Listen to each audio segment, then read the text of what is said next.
Just any robot. If it's a robot, can it be a With person? Fetus. Yeah, I mean, I guess what's A robot That's the person entity? part of the title. Android? I think. Yeah. It's like it's not a robot person, it's like robot, yeah, robot like dash or like hyphen or a slash. Yeah, he's got a little brain canister with an arrow sticking through it. He's got a caged fetus in his like midsection, and some other like canish thing next to the brain. And he's got this little bobblehead that with a big smile and goofy eyes that looks very creepy. Yeah, it's pretty neutral.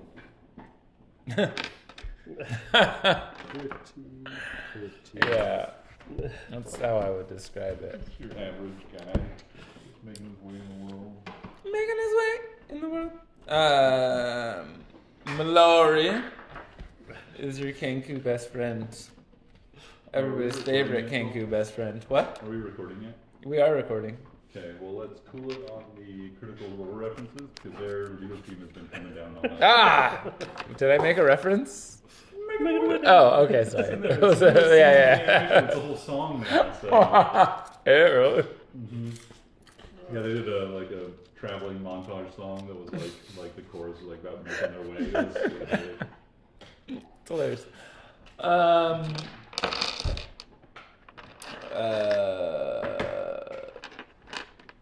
I don't know what else to say about my Kenku with bow in one hand and short sword in another. Sneaky cowardice. Sneaky. There's no cowardice. It's just sneaky smartness. And Hiding in the background and to- every once in a while turning into a grayscaled version of Yeah. themselves. That's what I was gonna say. Like having the ability to just create in a very effective and useful copy of yourself while you go and wreak havoc elsewhere. It is very fun to do. What's the tally at? How many words has Mallory learned so far? I mean, I've got a page in the beginning of another one. So, like, Mallory's got things. We're making sentences over here. It's very enjoyable. I had a blind character the other day. That was also fun. And a great That listen. we all like kept forgetting was blind. Oh, yeah. It was like- I never forgot. I don't You know. see this happening, like, Not really. you I've sense seen none of this those happening. We have Johann Ackerfeld, who is the rhythm. What would you call that? The rhythm lutist for the band that travels throughout the three cities, Empire of Anarchy. It's a bass loop. Yeah, it's a bass loop. Johann, he also writes some of the lyrics for the band, and he gets his inspiration from going from town to town, slaying monsters, completing quests, all around kind of good guy. Has a big problem with the Imperium. Johann's got kind of like silver white hair. He's dressed as you would imagine a heavy bassist or a bass lutist for a heavy metal band would be dressed. So Yeah. kind of Typical bass Yeah. lutist. typical bass lutist. Typical. Chaotic good alignment. So it's really has a based on his history, kind of a strong sense of what's right for people and making sure that you stand up for people, even if systems kind of get in the way.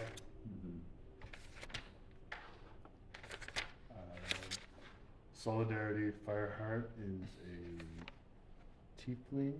You know her as she is the artificer.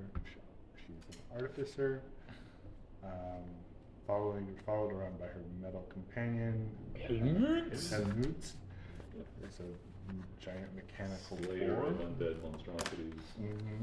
And she is dressed in some ornate, if noisy, half plate.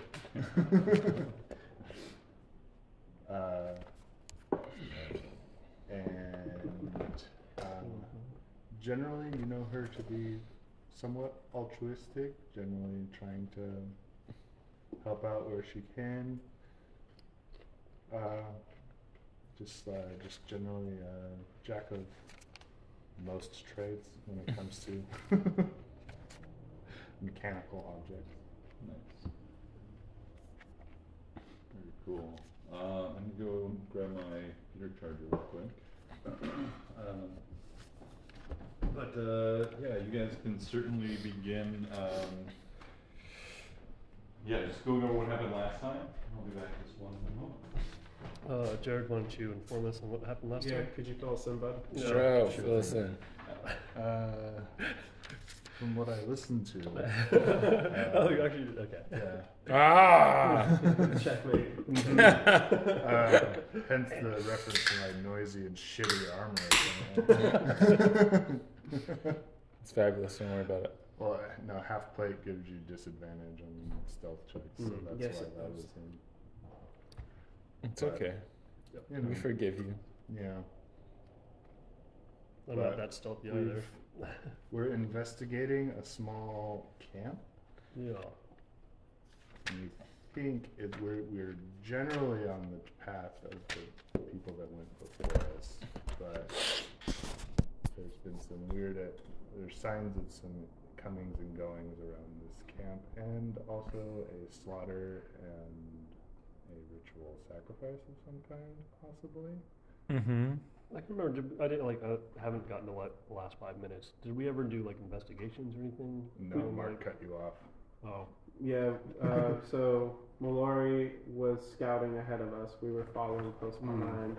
Mallory got to kind of the clearing with the river, saw the pile of bodies and the flayed skin up stretched out, and that's kind of where we ended it. We had done some investigation in the kind of what looked like the campsite prior, but nothing in the clearing yet. Okay. And we have a thing that was Oh yeah. a cursed object. Oh, Who's holding that? I think you. Mallory is. Okay. No, you are, because you really wanted it. You really, really wanted it. Super. I forget what the object actually is, though. It's a coin that seemed to block scrying. But it also did like The summon coin the had a person? different purpose. Didn't it like summon or like the priestess that gave it to us, or Basaro? Didn't, It was maybe either to or was it to communicate call with her? Maybe it was like a sending stone, but just to her, maybe. I don't know if that's right. We had a sending stone back. We have in a the sending city. stone, yeah. Right. What I had written down was that Solidarity identified that the coin was blocking scrying. I didn't catch anything else though.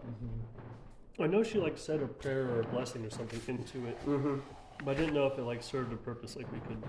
Yeah, it can also be used. She said that you can use it to contact her Oh, that's right. in your moment of need, or if things go poorly, you just need to get some information back out. You can do that as well. But she offered to go along with you, but you guys rejected that generous offer. But her services are still at your disposal. Solidarity would have added to that the conversation. Like, we don't know if she was the one who put the scrying block onto it. I think we assumed. The timing was just too weird. Like the village is a day out from Scofia. No, 100% though. Yeah, The timing's just too. too weird. Also, Coincidental. everybody remember that what was hidden has been revealed, and blessed are those that see him, and blessed are those that hear him, and blessed are those that hear his warning, and suffering awaits all life. But torment comes. Yeah. You gotta remember that. One offers rest, I'm and gonna blessed are those who see that rest before the coming torment. I mean, that's generous. I don't know why you guys have an issue with your prayer chorus. No gods, no master.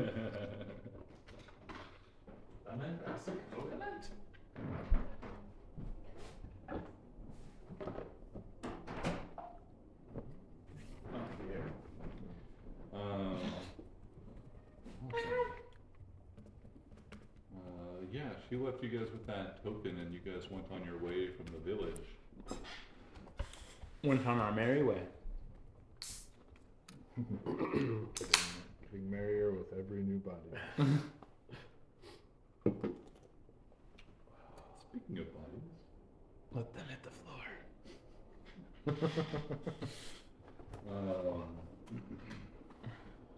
you guys ventured from the village deeper into the jungle and found some signs of the previous adventurers. A place where their trail had left the kind of like main, certainly not a road, but main trail, and then returned. And while you were deciding whether or not to spend any time investigating this, you smelled. The rock was cooking. Sorry. I'm pretty sure you made that joke last time. I think it's on the recording twice now, so at least you're consistent. It's beautiful. I'm awful. I'm sorry. You can sense through your olfactory organs what the rock is cooking. The smell of like something like a burn winding down.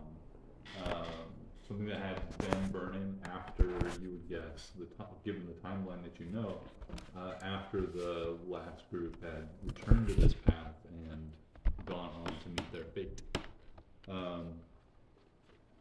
And you had smelled some amount of charred flesh in the wind.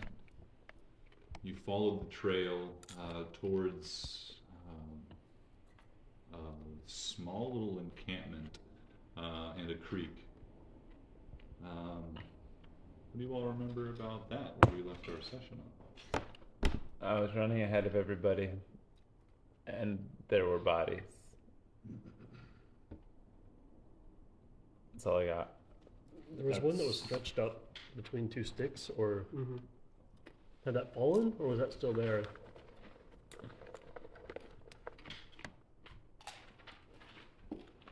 No, it just says between two sticks. Yeah, Yeah. one body flayed, I think, Mm-hmm. hung up in between two posts. Fire was like super died down, but still kind of embered. So it was not. It was somewhat recent, if I remember right. And then only other thing I think was Mallory came into that clearing a little, not loud, but I would never do anything loud. not, I don't remember if you had stealth still, because you were like out in the open, and we were. How far behind were we? Like 40 feet, 20 feet, something like that. I believe it would be like 20 feet. Let's say 30 just to throw that in there too.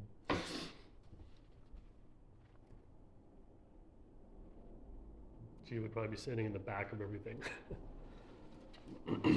Yeah. 30 feet, yeah.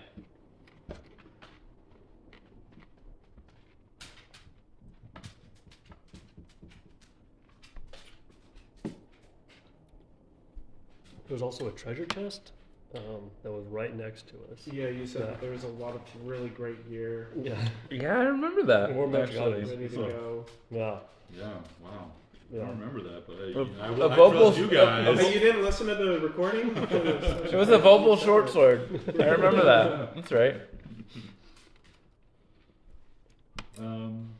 Yeah, you guys totally kill all the bad guys. You win the game so easily. Damn. Oh my Good god, we're so good No, at Dungeons and Dragons. No, okay, not everyone.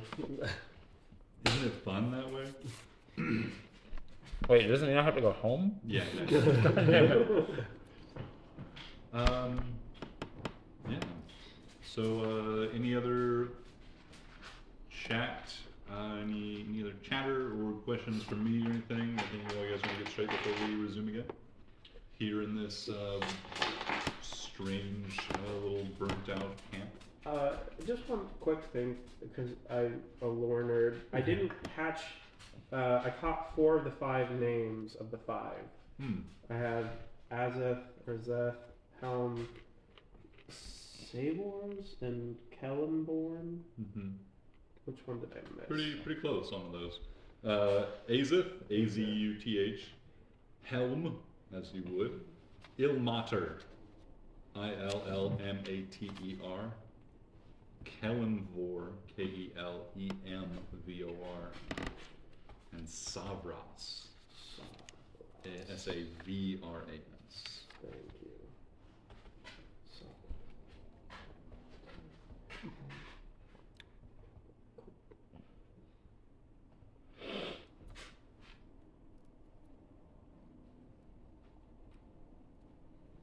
You pronounced Helmutrum.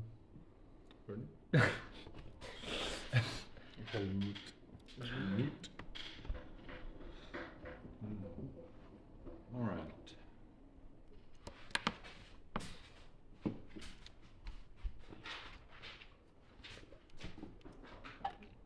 You should go. I'm gonna give. Go. Yeah. No, thanks you. She probably smells a sandwich. Yeah. Do you have some food or I got anything in there? It's nothing in there. Keisha. Nothing in No. there. Well, I There's have chips. Well, I've got maybe this big bag of chips. Yeah. And possibly Yeah, it just smells like- that. Do do do do. Yeah. All right, Keisha. You've had a good sniff. Got it. So we'll begin again in this small camp. It set the scene again. You guys had stumbled your way through, or crept your way rather, at this point through the jungle along what amounts to a small, thin game trail. You notice the scent of this, of burning, of charred flesh growing stronger in the air, and eventually,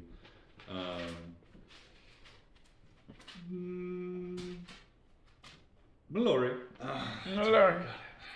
Got there. Mallory crept ahead and bore witness to what seemed to be a pile of charred and still smoking corpses at the center of this small camp. But what drew most of their attention was the human skin stretched between 2 posts that had charred writing on it, similar to what you had seen on those victims of whatever malevolent force transformed those people back in Scofia. And again, you can determine from what you've learned already that the writing is fiendish, but what its contents are, you can't interpret. The skin itself is burned just like the bodies, and it's a bit like seeing the darker char on this burnt skin. So making it out any specific text in addition, even if you were fluent or could read it, would be challenging in places as well. That's what Mallory reports back to the group as you guys are gathered, we'll say maybe about 60 feet outside the little camp's edge, hidden in the jungle, discussing how to approach and what you would like to do. Pop back, switching place with my Echo Knight. Burning bodies.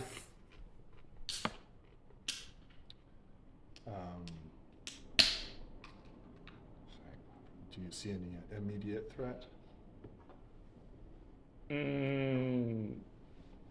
No. And I pop back and switch places with my Echo Knight again. And I look around to see if there's any immediate threat.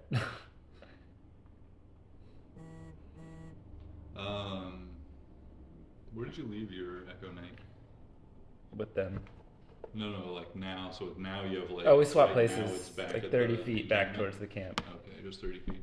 Okay. Not that far. Yeah, you can creep forward, and your previous stealth roll was a pretty solid one, if I remember correctly. So we'll let you hang on to that benefit for now. Cool. Give me a perception. I will gladly do that. And I will roll a 24. 24. Scanning the edge of the camp, you don't see any movement at this moment, but you hear something. Someone is approaching from downstream of this creek that runs through the village, or this little encampment, which again is just like 3 buildings plus a few like, you know, supply like a supply shed and like tanning racks and stuff like that, just for the actual work that people here subsist on. Does it seem like this is a place where someone has been lately? Like someone that lives here, or is this like someone different coming? Footsteps are drawing closer, and getting that much more detail, I think, would take an investigation check and some time, which you're not sure if you have in this moment, at least if you want to communicate to your party before whoever this is comes into the encampment. I hide. Wait, no loner plays. I've been instructed. I hide. Yeah. Yeah, why don't you give me a new stealth roll? 20. What did you say? 20. 20, okay. 20. 20. You see, you hunker down in some shrubberies at the edge of the camp behind a tree and peek around, and you witness a human man walk into the camp. Looks haggard and like you can see like a smear of blood across, still like dried across their cheek. They're wearing half plate armor and are carrying a shield and have a long sword in its scabbard. The shield, all of their gear looks worn and weathered, tarnished by time. But you can immediately see that all their gear also looks, somewhat ornate. The shield you can see has what looks like, maybe it's hard to tell under the tarnish. Give me another perception check here. Ooh. 21. There's something weird about the shield. Like, it looks like maybe like a sunrise or a sunset depiction with like a star with like gold, with rays coming off of it. But there's something like a little bit off. Like maybe it's just old and art styles of art and decoration changed over the millennia. This certainly looks like a very old piece of equipment, but it just looks a little bit like it's just not depicting what it looks like or something. Like it's just like this is just like a weird, like maybe just a weird art style. Give me a religion check. I don't know why I decided to choose dice, but that these are 15.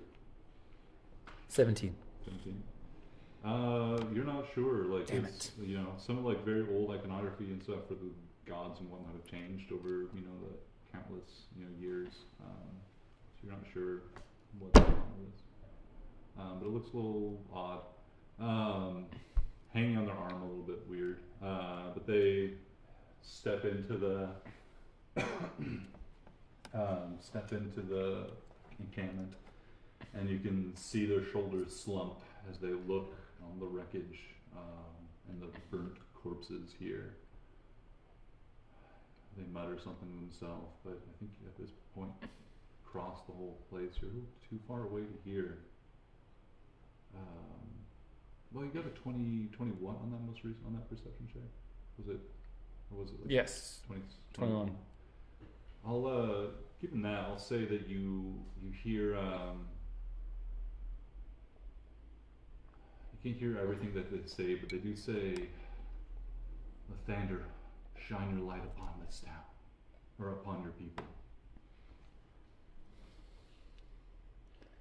They look around and they begin going about. Looks like maybe like they go into one of the still standing buildings, and they're rustling around in there for a little while. I'll pop back to my friends and dispel my Echo Knight. Oh, Jesus Christ, Mallory. It took forever. What's going on up there? It smells like shit back here. Lathander, bless this town. Someone's there. Someone's in the town right now. Yes. What is the smell? Burning bodies. Did you see them burn the bodies? What's going on? What? No. Is it a barbecue? Unsure. But most likely no. Quiet. We can go ahead. Just have to be quiet. Did he notice you? Very sneaky.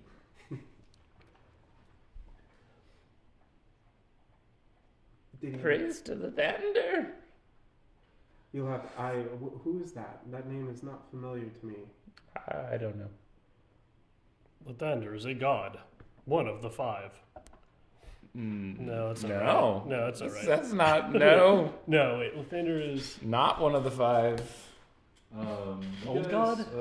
Lathander is a popular enough god that at least some of you would have some basic knowledge of. Lathander is typically it's called like the Dawn Lord. It's a god of like light and life and stuff like that. Generally, has a lot of generally good people, good faithful who try and help people where they can. Or, fire elementals burn their temples and don't prostrate themselves in front of them. Some have said. But that's Can not I do a gaming. religion check to see what I remember of Lathander? Sure. Oh, 19. Yeah, definitely things which said the Lathander, the Morning Lord, certainly god of light and life, and certainly also one of the gods that has stood, if you at least according to the religious lore that you have access to, has stood against particularly undead and the darkness they spread. But an ally to any other good gods. This seems it seems I think with the 19 that if there is truth to the Lathanderite religion, it makes sense that somebody professing that faith would be. It makes sense that they would be drawn to a dark place to bring light, at least according to the stories of their paladins and heroes of the past and stuff like that. Followers of Lathander are known to come to darkness and help bring light to it. Perhaps this is one of those people. He may be good. We Okay. may not have to be. We may not have to approach him stealthily.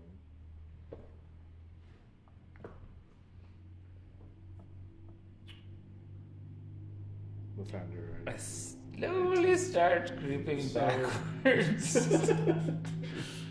Mallory, what do you think? You got the best look out of all of us.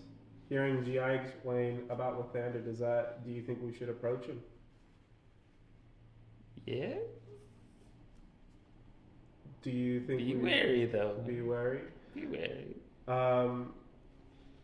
Could I cast invisibility on Mallory? Would you be Mallory, if we were to approach, would you mind hanging in the shadows, being very Always in the shadows.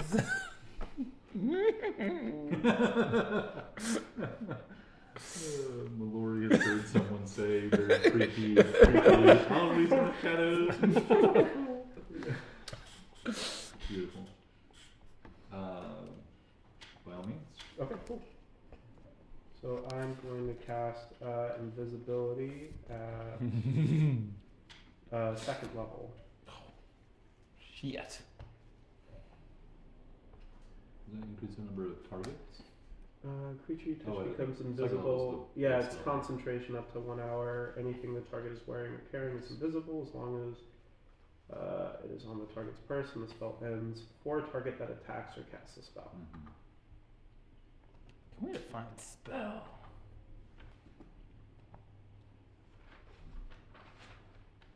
Okay. Perhaps I can talk to him.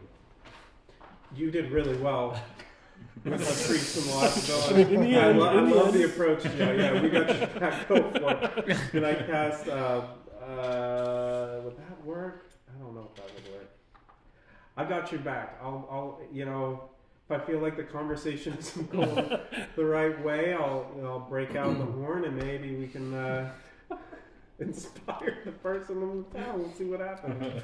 It was very successful last time. It worked great. Yeah, Yeah. absolutely. Very direct. That's Your what we song need. was inspiring. That's what we need in this dire hour. So- the conversation's foundering, then. Oh wow. It kind of breaks attention for a second. Solidarity, bring your boar in case we need protection. My board never leaves my side. And the GI will start strutting towards the man, supposedly, wherever he's at in town. Hello, we come in peace. As soon as you make a sound, you see this figure raise up their shield suddenly and turn to face you, swiveling on their feet. Then, say you make this address, which come in peace. They, lower it a little bit. Who are you? We have been sent to loading. We are on a mission. A mission. We are tracking fellow previous charges of our employers. They fell to some misfortune and we are investigating the cause. Their path led us here. We thought we smelled a barbecue.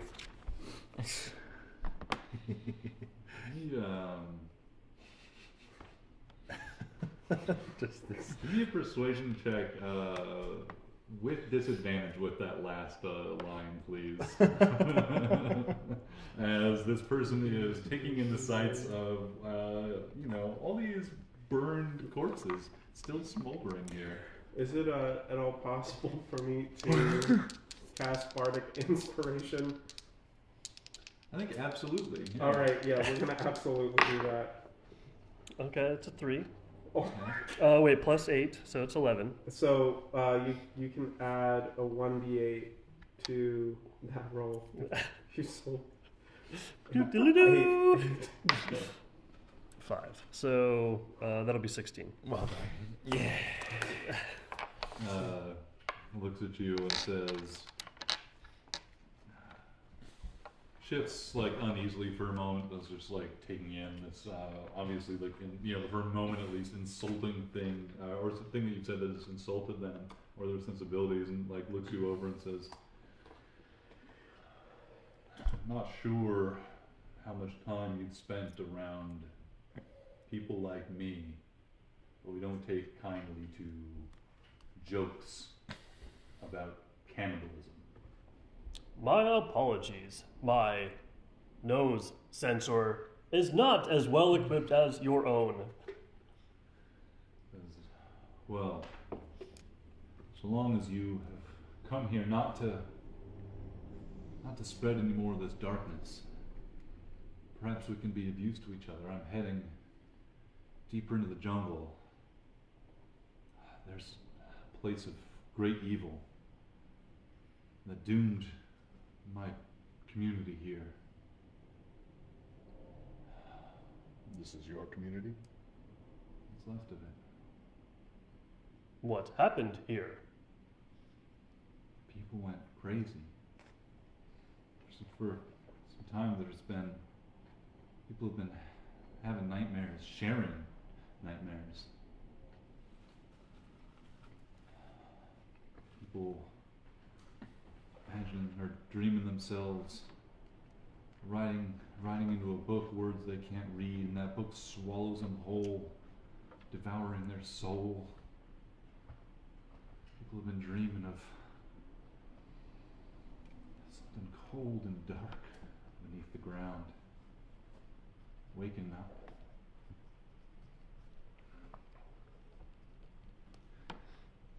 People started inscribing these writings that they dreamed of on their own flesh. I was a coward and I fled.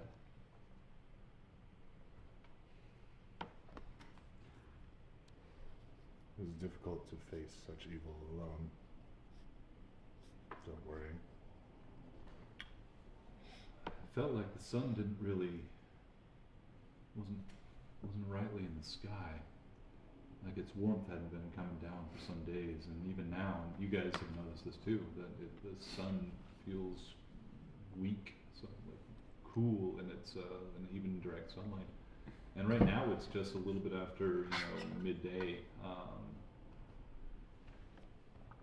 and they say that I fled when I started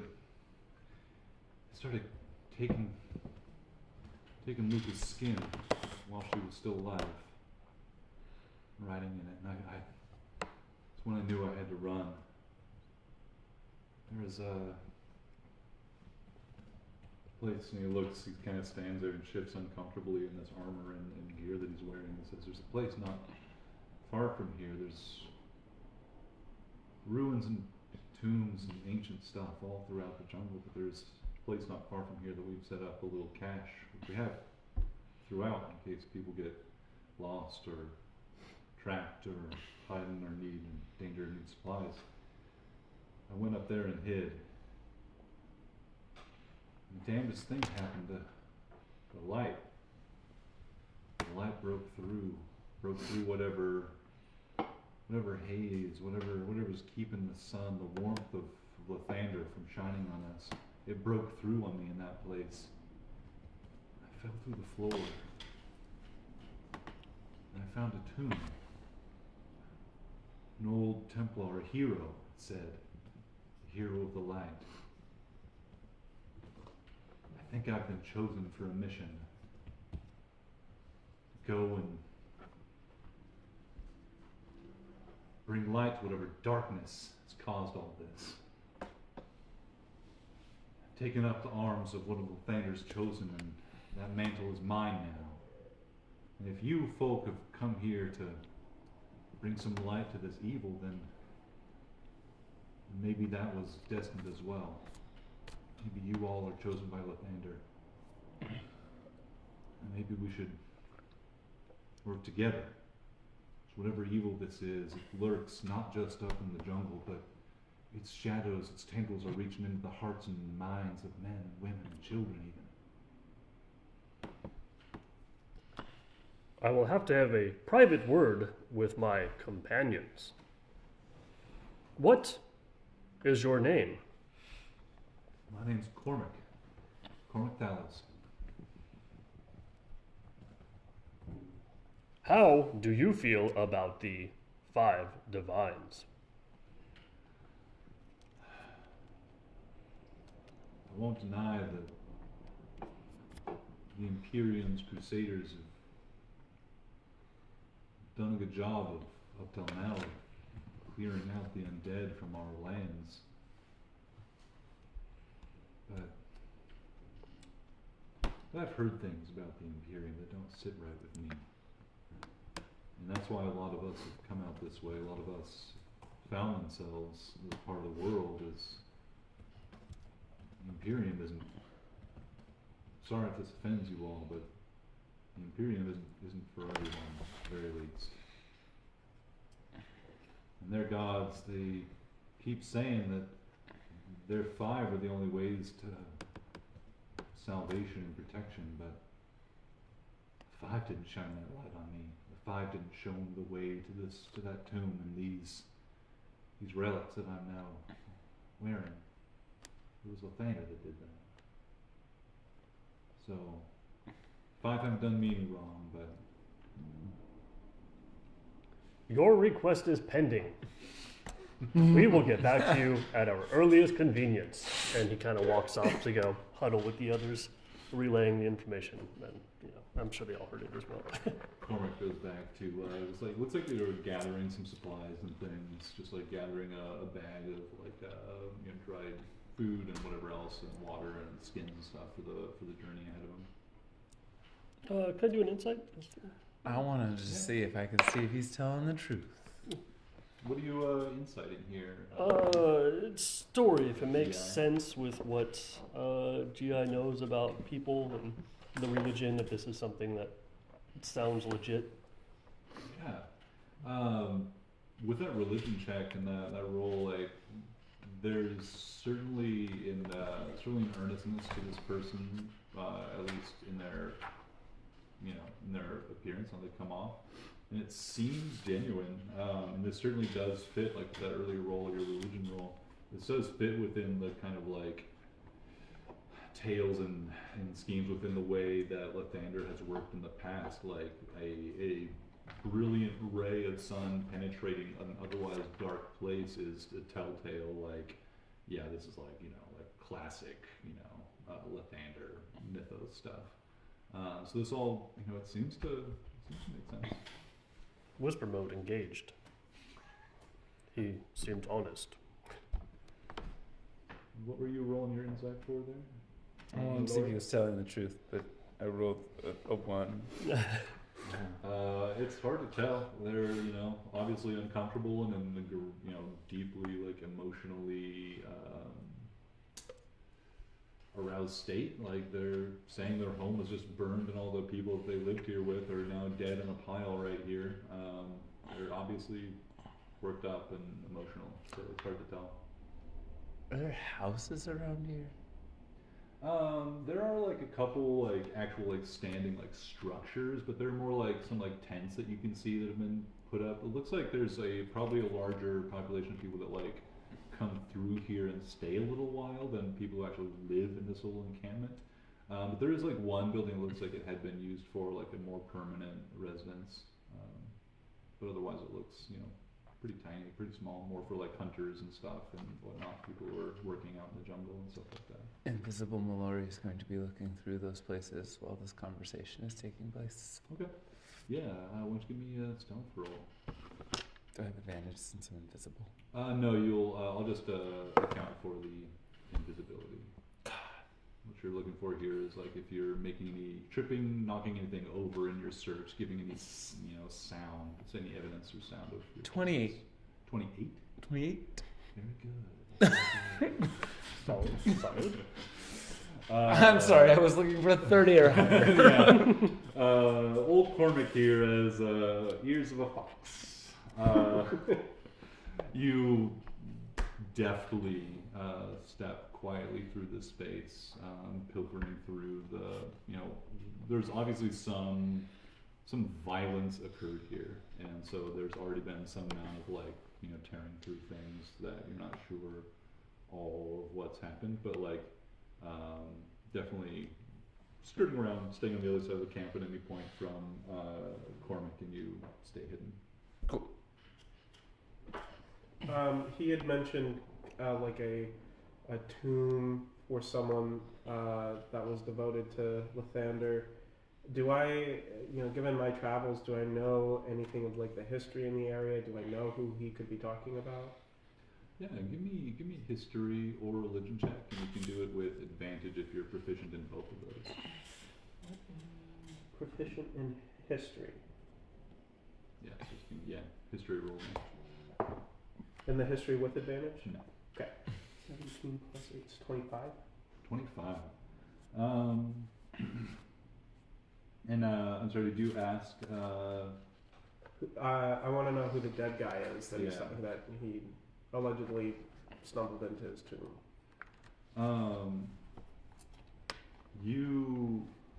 You're not sure. It's like, but racking through your memory of like the various like tales and folklore and stuff that you learned from the people in this area. Like this close to the bone wastes.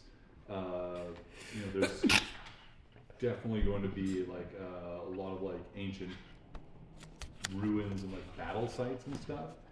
As like all along the Cragspire Mountains, where there was a great deal of conflict. It's like the undead were marching from the east. So it seems just from that like baseline, it seems plausible that there would be some ruins or tombs here. With your role, you would know. You got a what was it, 25. 25. Nice. I want to know the whole backstory. You know that there was a conflict here before there was even before the jungle had grown up. Like they say that this place was once a far more barren part of the world, is like Scotia and the Bramblewood forest and stuff. There was a battle here in this region, a huge one between the forces of Lathander, primarily forces of Lathander and some allied faithful.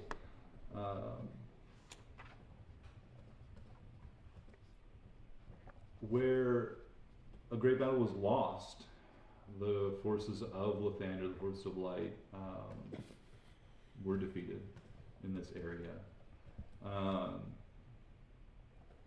You've heard, with that 25, you've heard that the champions of that battle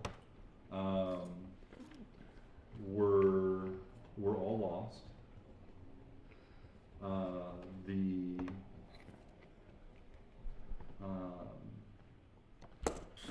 Templar of Lathander that was leading those forces of allied light was one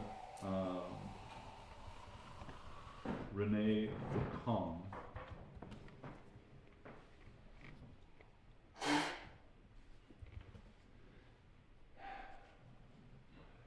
And what worries you in this moment, I think, is that all the tales of this person and of this battle are of a harrowing defeat, of the darkness before a much later dawn. That the people involved in this battle were all lost to, every man, woman in the battle, every living one at least. I think with that 25. What doesn't match is for you,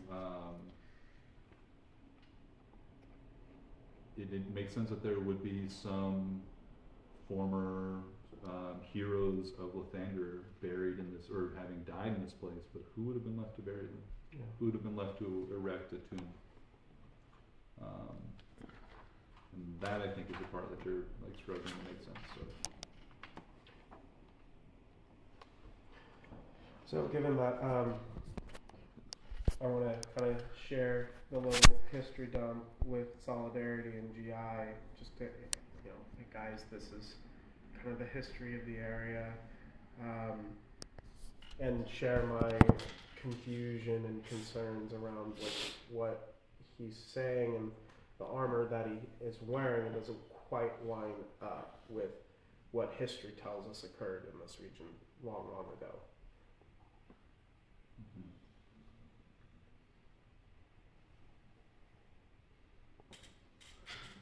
Do you sense deception? Something about the story, something about his story doesn't match up with history. Who were they fighting? Well, the forces of Lathander and the allied faithful typically fought the undead. Back before the Bramblewood Force was a thing, this land was barren. The forces of the undead came over the Cragspire Mountains and would flood the area. And the story that's told of this region is not one of rousing defense for the living, but of a defeat. Usually people that survive or people that win battles build tombs. So it doesn't make sense what he's saying. Saving this information in the brain bubbles. Does the fetus store any information? He's just stroking the chin. Yeah. Tiny little. So you think he might? The story doesn't line up. It's one survivor with a pile of dead bodies, and he's talking about finding a tomb that shouldn't really be there, donning armor for a god that lost a battle long, long ago. It doesn't make sense. Shall we have him? I can. In theory, this tomb must not be far. You want to check it out? Did we have like a? I don't recall this from. I don't recall if our characters know where we're headed. Like, are we still kind of? If I remember right, the trail that we were on was starting to become a little more overgrown, and it's unclear where our destination was. Do we feel like the ruins that Cormac's talking about is where? No, yeah, what Cormac has described is like basically following the creek down and deeper into the jungle a little ways, and there's like some like little cache and like of supplies and stuff they've stashed in this like tiny little like ruin outpost, like a bit of stone poking out of the earth, which is where he had hid out. You don't get the impression this is your destination. You saw, if you recall, the main trail that you guys departed from to come to this little encampment. You saw the signs of the previous group of heroes that came out here, having come to this little encampment and then returned to that road and then continued more or less like northeast into the jungle. Given the scrying, like the people, the Wayfinders Guilds, Cecilia Elstar had told you, basically gave you a good idea of like where to start in like the first third or half of the journey, which you guys have like learned that there's this kind of worrying hole in or a period in the Wayfinders Guild's ability to scry on the previous adventures. So you have a rough idea. Like they're pretty confident that where they found the where they saw the other heroes is likely or probably at the ruins that you guys which is your destination, but they're not entirely sure because of the limitations of the scrying spell. But you guys do know that from those very earliest reports which caused that group to be sent into the jungle, reported lights, like written words illuminating in the darkness and the night at a particular set of ruins, one of the larger known bits of ruins in this jungle. And that's a known location that you guys have been given the description of. So that's where you suspect this is all kind of going down. But that's just your best information, not totally confirmed, if all that makes sense. I rambled quite a bit there.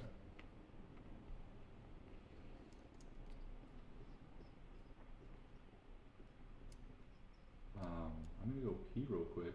How do you guys feel about this quick 5? And you guys can also talk out of character and stuff about what you wanna do here.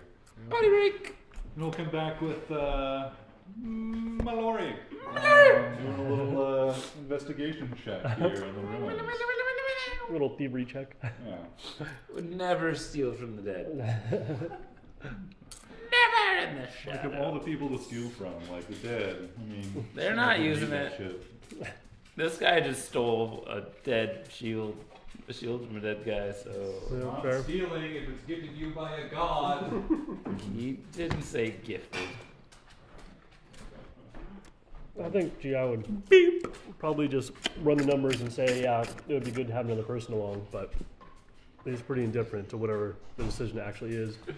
Given what we know of what he said, what we know, followers of Lander seems on the up and up, but then again, might be fabricating where he got. Yeah, the one thing that we have, I guess, to our advantage is he has only seen 3 of us. He doesn't know Mallory's still around. Well, we could.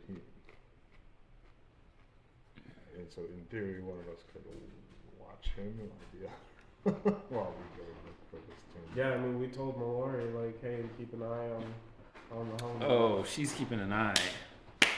It'd still be a 3v1, you Mhm. know. I'm doubtful he'd want to attack. Well, It's probably. just weird. A pile of dead bodies. He didn't really, and skin that's been flayed. Like, Mhm. how is? Well, Thanor's not the skin flaying type. Mm.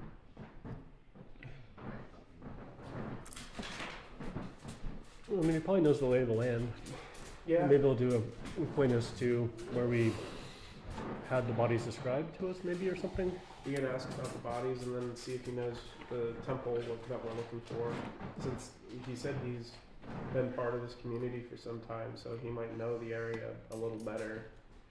Did he give us a destination that he wanted to go to, or was it he just wanted to come? He said he didn't tell us anything. He hinted that, oh, there are these ruins and I have some supplies there.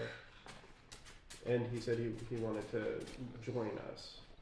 It didn't feel like he was necessarily like leading us one direction. But maybe I missed something. Yeah, he seems to. But. Yeah. Blood of their enemies. If he is lying, why does he want to come with us? Because we're cool. Two human bodies, a bird, and a robot with a penis. Yeah. You've never played a robot before. We could just have Mallory in the back, you know, keep an eye on him, Keep an eye on him. and have him travel with. Yeah, he doesn't know about Mallory. I think that makes sense. We'll see if he knows like where that temple is, and we'll ask him. Let's ask him about the bodies. He said that he fled, so he shouldn't have been here. But No, I'm probably gonna say he doesn't know.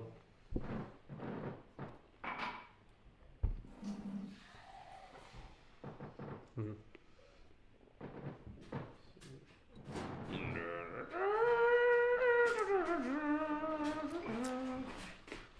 I mean, with my insight check, I don't think I'd not trust him. You know, I feel like he's being honest with what you said. I'll probably just, you know, walk behind him as well. Or maybe, no, I'd probably keep someone between him.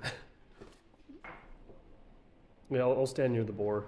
you said Walk you're in before. half plate. Did I hear that right? Okay, cool.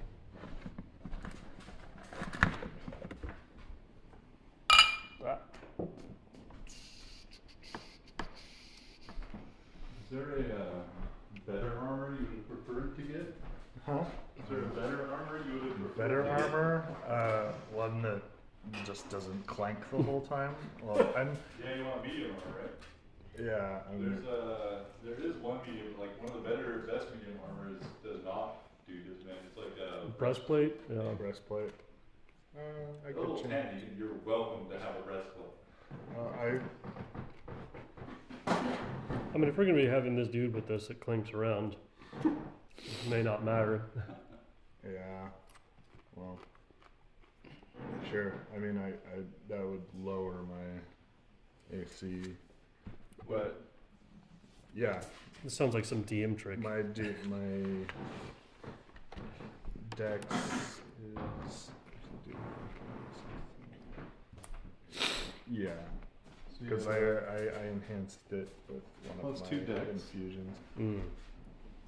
So 16. So I'd go from a 18 to a 17. How would you go down? Cause the Heavy to medium. half plate is Mm. has a baseline Oh, that is the best medium armor. Breastplate is worse by one. You see. It's worse by one, but Yeah. you get the stealth. And Mhm. I figured since I'm already walking around with a clanking boar, Yeah. Yeah, I just thought breastplate was the 15, half plate was the 14.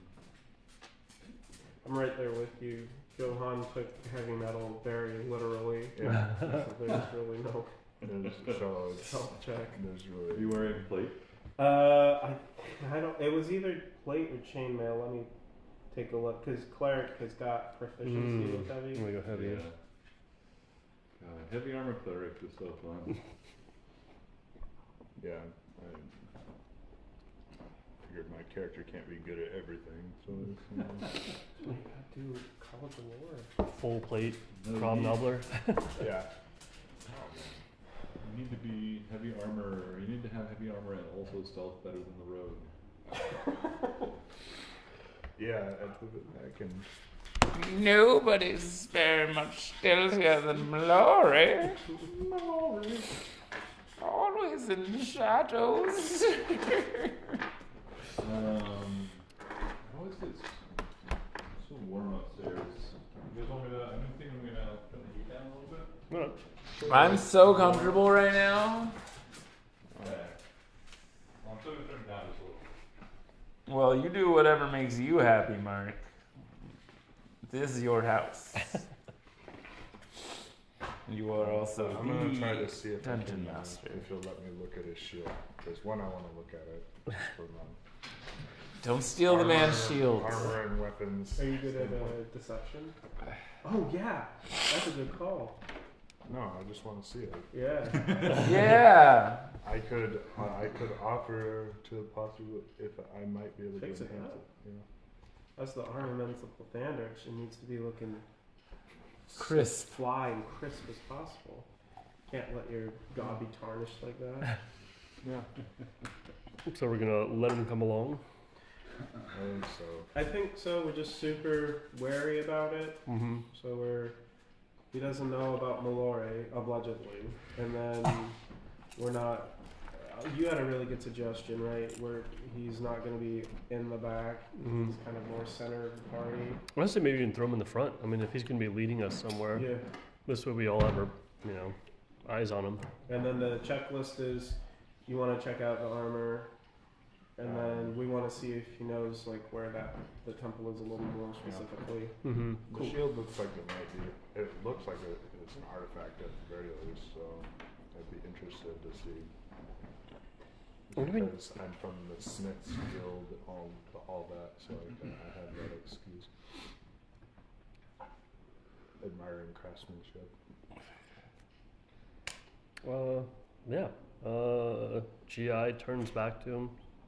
We have come to a conclusion. Mallory. Oh, that's right. Mallory's here. Who's Mallory? Yeah, your stealth roll was nearly godlike, and you Nearly. effortlessly are a shadow in this place. Not even a shadow with the addition of invisibility. You just a whisper in the wind. You have a few, good minute or two here to search through this. It's not a large encampment. But your companions, you can see, are conversing quietly to each other at the edge of the encampment. You see that Cormac has gone back to preparing his own supplies, it seems. Just grimly filling his pack. You can see a moment where his eyes linger on the burned pile of corpses, and you can see a little tear running down from one of his eyes. Aww. He doesn't like that everybody he was close with has just been burned, it seems. Okay.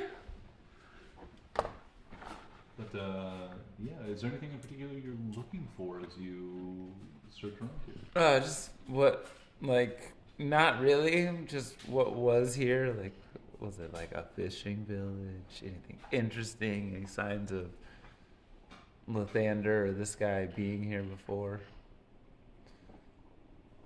Yeah, why don't you give me an investigation check? Definitely know that this was.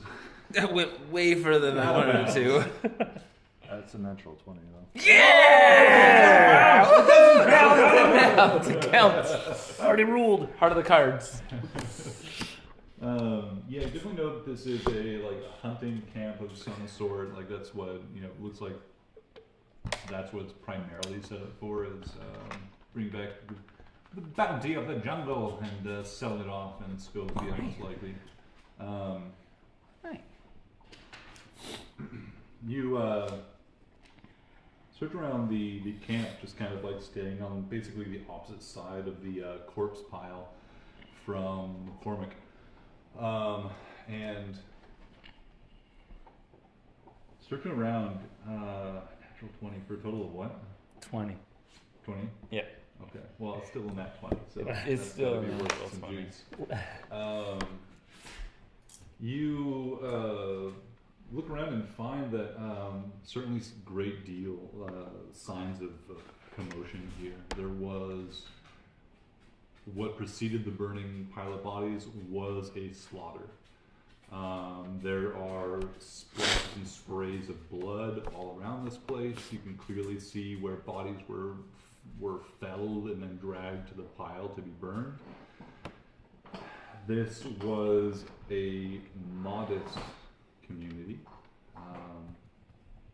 You find, in a few places, what meager stashes of wealth these people have accumulated, totaling probably like 100 gold throughout the entire camp if you wanted to, worry about small change like that in this one shop. But with that investigation, I'll say that you do find additionally an antidote potion, like a potion of like cure disease. You find a ring that is stashed in a small lockbox. The lockbox, you're not sure if whoever stashed it last under in one of the only building here that is for residential occupation. You don't know if whoever lived here just failed to lock it or if somebody looted something else from here since then or whatever. But the lock is not engaged, and of this little box, this metallic box, the lid just springs open and you nudge it. And inside is a ring with looks to be probably a family crest on it or something. It has a shield and an eagle perched on the top of it, this little insignia on the face of the ring. And on that, or underneath that ring, you find what looks to be a partially charred journal. Keisha, you're gonna chew your bed apart? It's not really allowed. Usually follows the rules. I don't What are you talking about, understand. Dad? Why don't you go outside? Get your ball. Why don't you go outside? I love chewing my bed apart. No one's paying attention to me. It looks like with your investigation rule, you would probably get the impression that this was hastily stowed by someone who maybe saw this calamity coming or survived some stage of it and hid something away. It wasn't well hidden, and it looks like it was hastily done. Okay.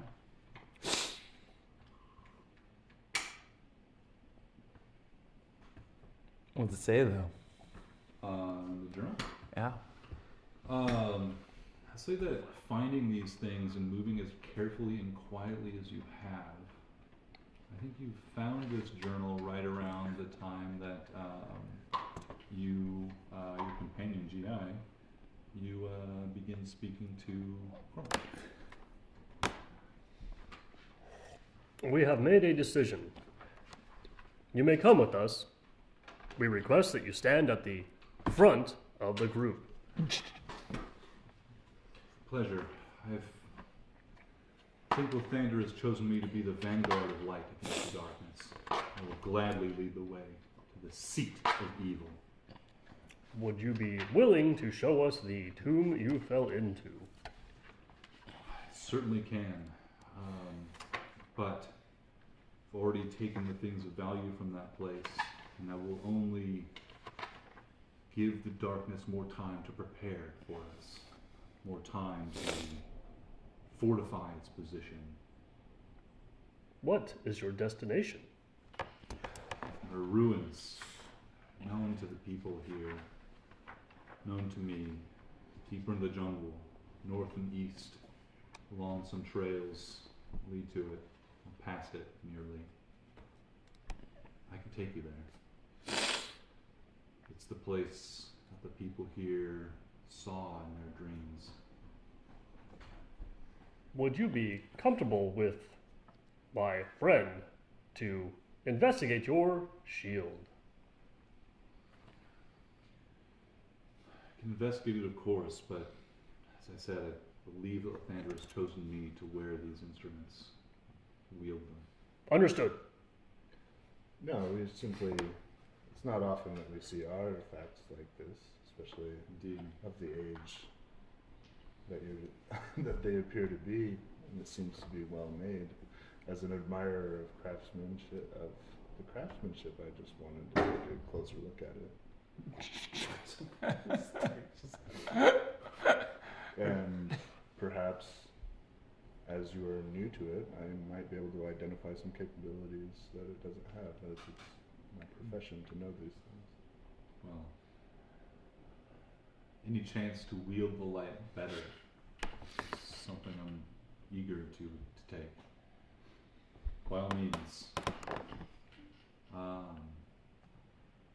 Are you going to are you gesturing to have them hand it over, or are you gonna are you trying to just look at it while they're holding No, it? I'm gonna have them hand it to me. Okay, give me a little persuasion check with advantage. 17. 17. They look at you, look at your group, and say, "Glad that we've found an accord. In some times of great darkness, that those who serve the light need to band together. And by that, let our light be amplified. Please, take this relic and tell me if I can wield it more effectively against the darkness." And hands over the shield to you. And all of you see in this moment, as he holds, takes the shield off the straps of his arm and holds it before you see a beam of light shines from the sky, it's kind of not really overcast. It's a clear, if kind of otherwise it is winter for this part of the world, but it's still a warm jungle that never really gets cold. But anyway, at this point, you see this beam of light pierce through whatever haze is over, cast over the space and shines on the shield as it passes over to you. That's a neat trick. And I'll cast. I'll take it, and if we're gonna sit here, we're not in any hurry to get going. Would I be able to take 10 minutes to identify as a ritual? Yeah, you guys want to spend 10 minutes here? You're welcome to. Mallory is happy to spend 20 minutes here. I hate you. What a jerk.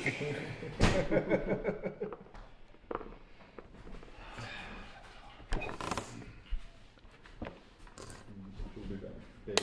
Attention is worth its weight in golds. Solidarity, how long does this ritual take? Yeah, take about 10 minutes 10 for me to minutes? look at it, and Don't want to be rude. We've covered a lot of ground in the last 2 days. A lot of material for my next album. So I need to get some pots down here. So Okay. don't mean to be rude. Just gonna spend some time writing. Okay.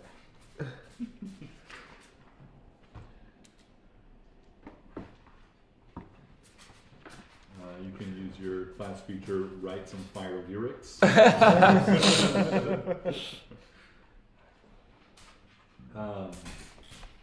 Awesome. What are the rest of you guys going to be doing while Solidarity settles into do a little magic on the shield?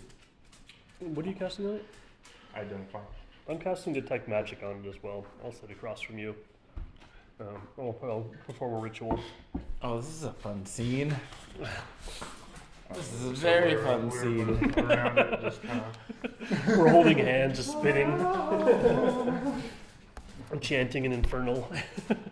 Oh God. It just sounds like a death metal band. Baphomet, grant your children wisdom. Asmodeus, give your children sight.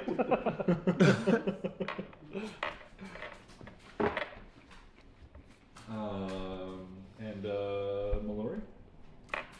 Reading journals. That's it. Yeah.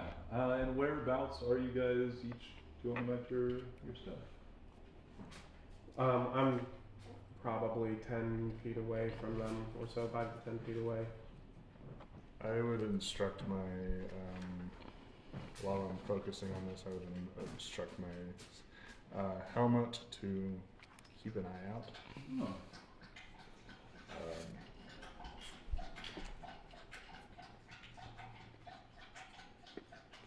Yeah. Cool. It's like Kifness in the source material. I don't know if you guys have seen that on YouTube anyway. Spaceship, quiet back there. Oh, I love it. The rhythm of the licking of the water was it's really getting the juices flowing. Why don't you have Helmut give me a perception check? He's investigating the space. All right, I don't know. 18. 18. The two of you begin your rituals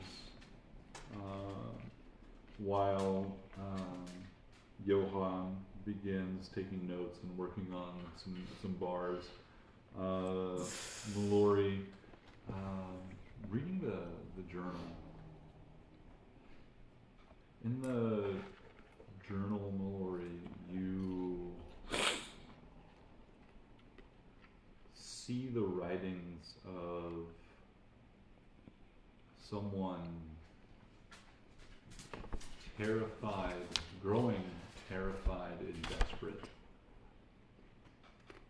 What begins with just some pretty boring entries about the weather, about migratory patterns of various animals, about hopes for the coming winter that you are now, getting into,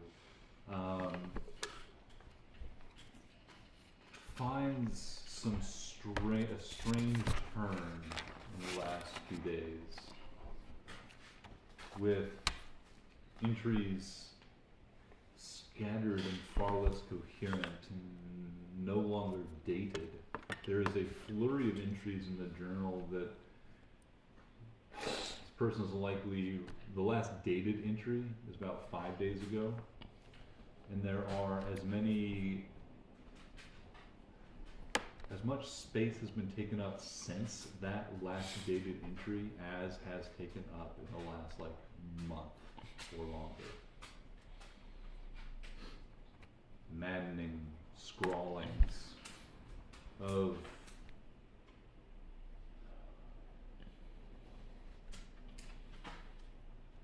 confession of hearing voices, a fear of one's own thoughts, one's own wandering mind.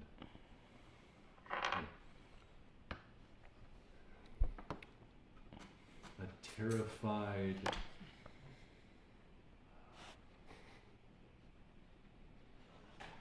terrified maybe projection of what other people are whispering in their own quiet moments. This is the log of someone losing their mind over the last 4 days. The last entries you find are scribbled scrawls across, like a couple sentences taking up entire pages, and it's written in a smattering of common and fiendish. There's written amongst these maddened scrawls towards the end what you can gather between the repeated iterations of this, some of them more in common, some more infernal, but all a maddened mixture of the two. What was written has been written again.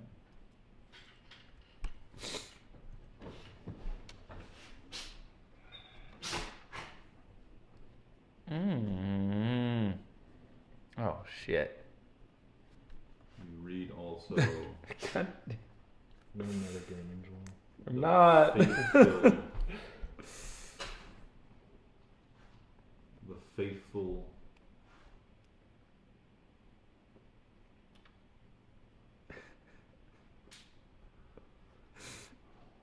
will unlock the way. And this is written over and over again. Oh god damn it.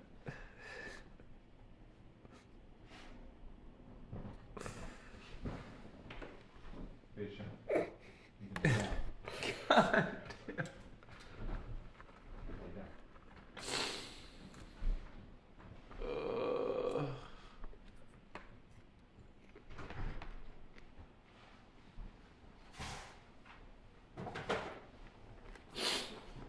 Any mention of McCormick in this book?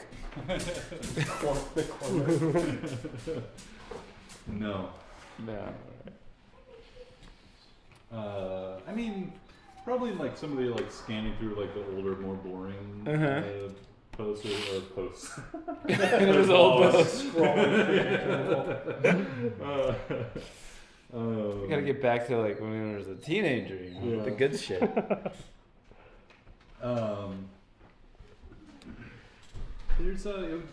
There's definitely in the more somewhat more recent posts before the madness sets in, named members of this community. You do see the name Cormac occasionally. So Cormac was a hunter that had come around in the last year or two, most likely. Been part of the community for some time. Okay. Oh. What would have gone totally unnoticed as you're preoccupied with your music, Mallory preoccupied with reading through this journal and assessing what they can from the encampment, the two of you preparing your rituals.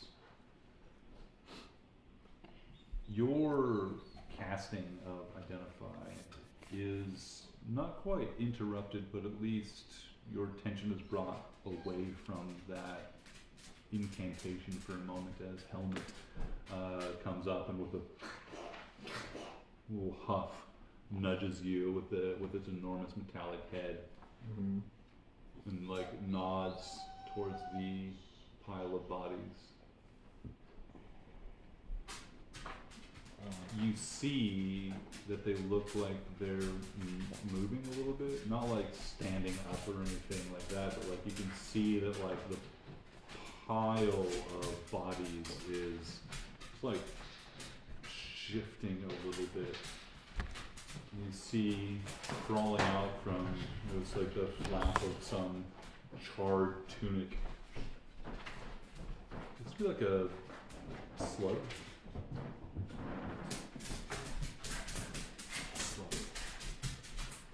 I would abandon what I was doing, sit bolt upright, and bring my It's like, hey, guys! The pile of bodies is moving, and I would point out what I'm seeing.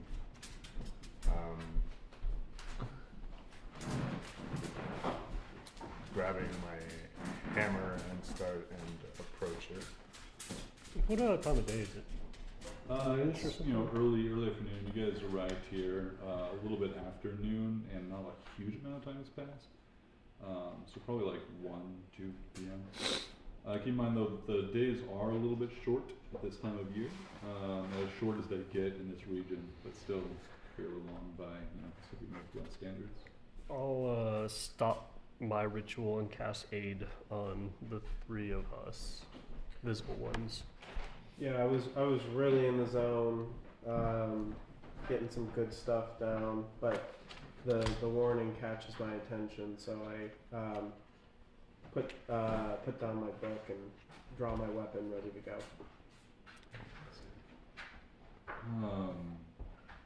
Why don't you all roll initiative? Did my spell go off before that? Come on. Your It's gonna be better. ritual? Don't even No, worry about it. as soon as we were distracted, I cast aid. That's what initiative Okay. is going to tell us. Gotcha. 11. You have to wait. You have to wait. You have to wait.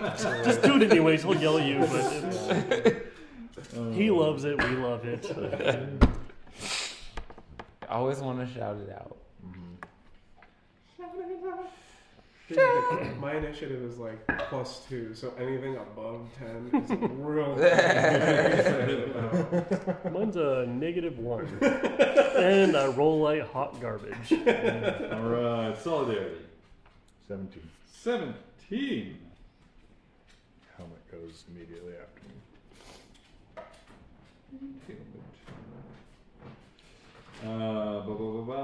Johan. 11. 11 for you. Thank you. Mallory. 13. 13. And what'd you get? 2. 2. Nice. Yep. GI's name is GI. For Not no you. reason at all, what's your dexterity? -1. Right. That's a worse 2. You rolled worse than a slug. Yeah. That was pretty bad. I mean, it was a lot faster before it took Nero to the brain chamber.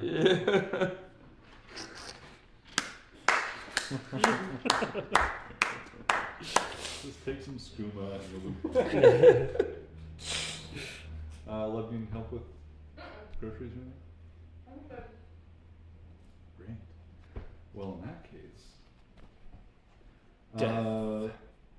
solidarity, appropriately, you are at the top of initiative. You see what begins as a few of these what look like slugs or worms or something. You look like slugs like inching their way across the ground slowly, but you realize that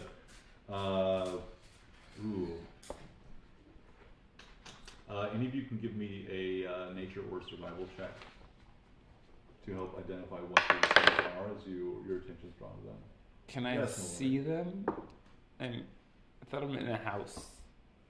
None of these buildings are large.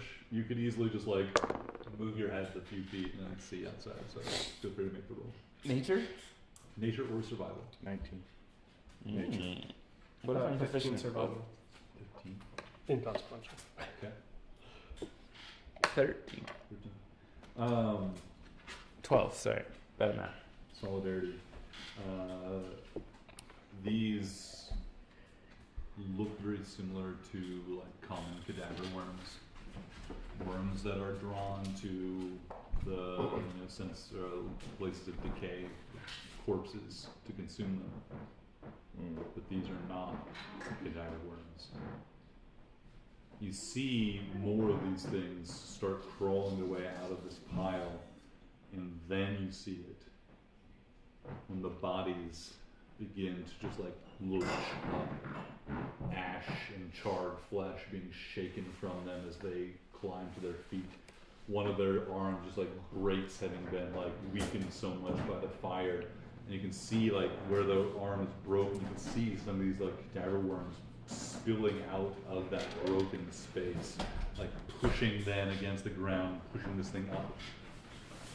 There are 6 of these things. All of the bodies that were recently burned have been reanimated by these worms or by some combination of these things and some necromantic energy. They come shambling to life as these worms, their vanguard begins continue spreading out from this place. Why don't we just do a little minimal setup here on our board? Clear some way. Could? Yes, I've not put them. So we can do like a pretty simple thing, like 10, 20, 30. So it was like roughly about like, so there's going to be like that's where the corpses are on a fireplace here, on fire. They're kind of like a rough like edge of the encampment here. And we have, where's my box? Box of chocolates. Box of rocks. Giving us some Oh, things. the box of rocks are back. Box of rocks. Now- These are various like small little like huts and tents and structures that are providing some amount of cover and things. And of course, around the edge is getting into denser forest area. So if you're ever beyond this area, you can easily take cover, get at least half cover, and also around these objects and these tents and stuff, you can get cover. How many of these are large, if in case I want to animate them? All of them. You'll have to let me know if that's ever a serious question. It's always a serious Someone's question been mark. banned. It has only been socially shamed, not banned. Joel once summoned like an entire army of rocks. The game take forever. It was awesome. My It went turns on take forever. an hour. They're Yeshua turns, you know? Like, just take an hour for no reason. That's how it happened. I need a miniature. You see these bodies shamble to life in this moment, but they do not take any of you by surprise, despite your attention being so focused elsewhere. Thanks to Helmut. Solidarity. What would you like to do? Where are we You guys positioned on can, you can set yourselves up as you see fit here. It sounded like at least the two of you were probably inside the camp, maybe at the edge. Yeah, I was say really we're close to probably- them. Close It to was them, yeah, it was perfect. 5 feet away or so. I'm sure. What's his face? Cormac would probably be hanging out near us since it was, he probably not let the shield out of sight. Cormac would definitely have just been sitting right next to you there. We'll make Cormac see you. Dun, dun, dun, dun, dun, dun, dun. Yeah, let me get out the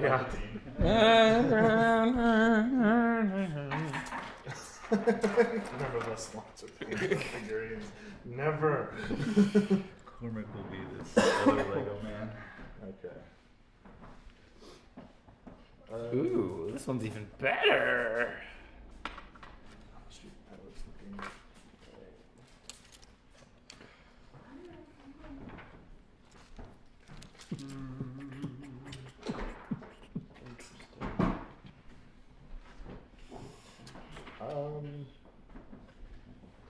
First thing, so there's a spreading like a corpse worms going on. Yeah. Okay. I'm going to immediately drop the shield on the ground. So Better respect Lathander.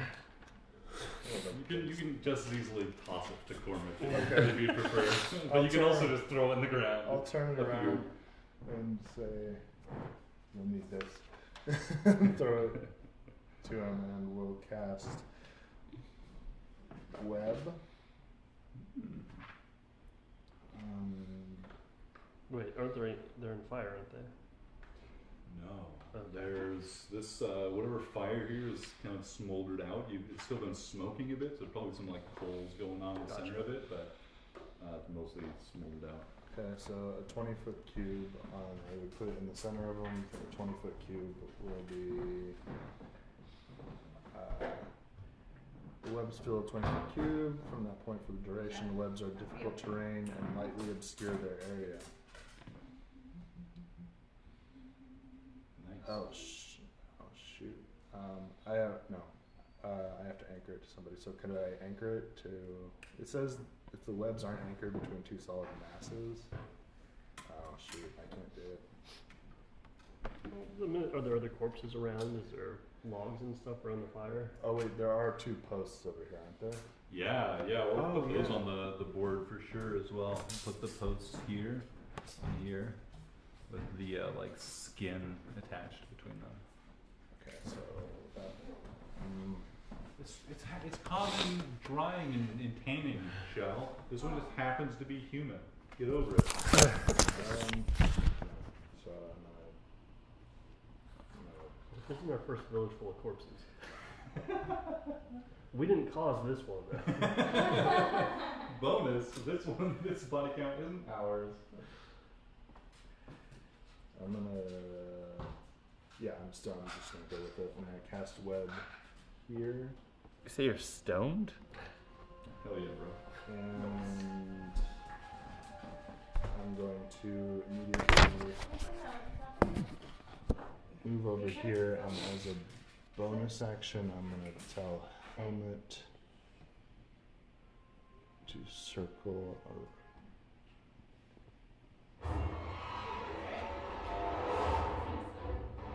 to try to. A bonus action, I'm going to tell Helmet to attack. But I'll do that when we get to his turn. Yeah, Helmet goes right for you, so feel free to just kind of fluidly go right into Helmet's turn. Okay, Helmet. Just try not to go back to do your stuff after I that. will not. Yeah. Helmet will circle around, and he's going to do an attack on one of these. There's so many variables I have to switch. It's just such a mistake.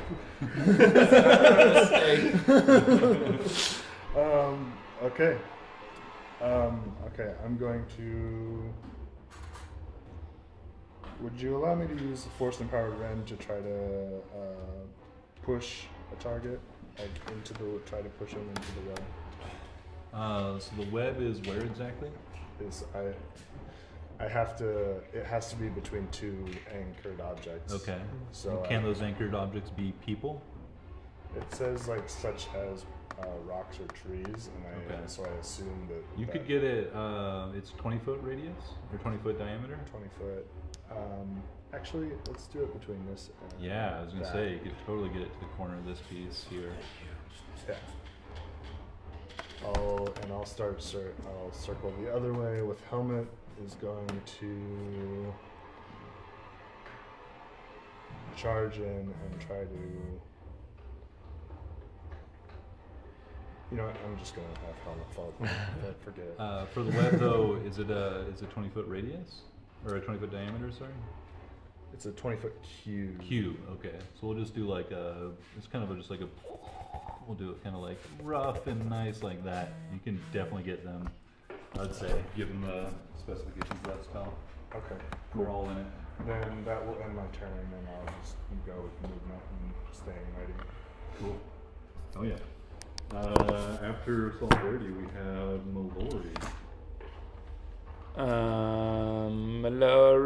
Mallory's invisible Mallory.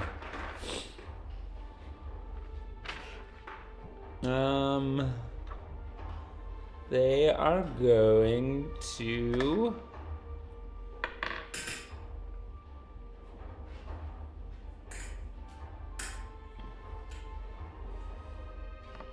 I'm invisible. It's such a good opportunity to stay invisible.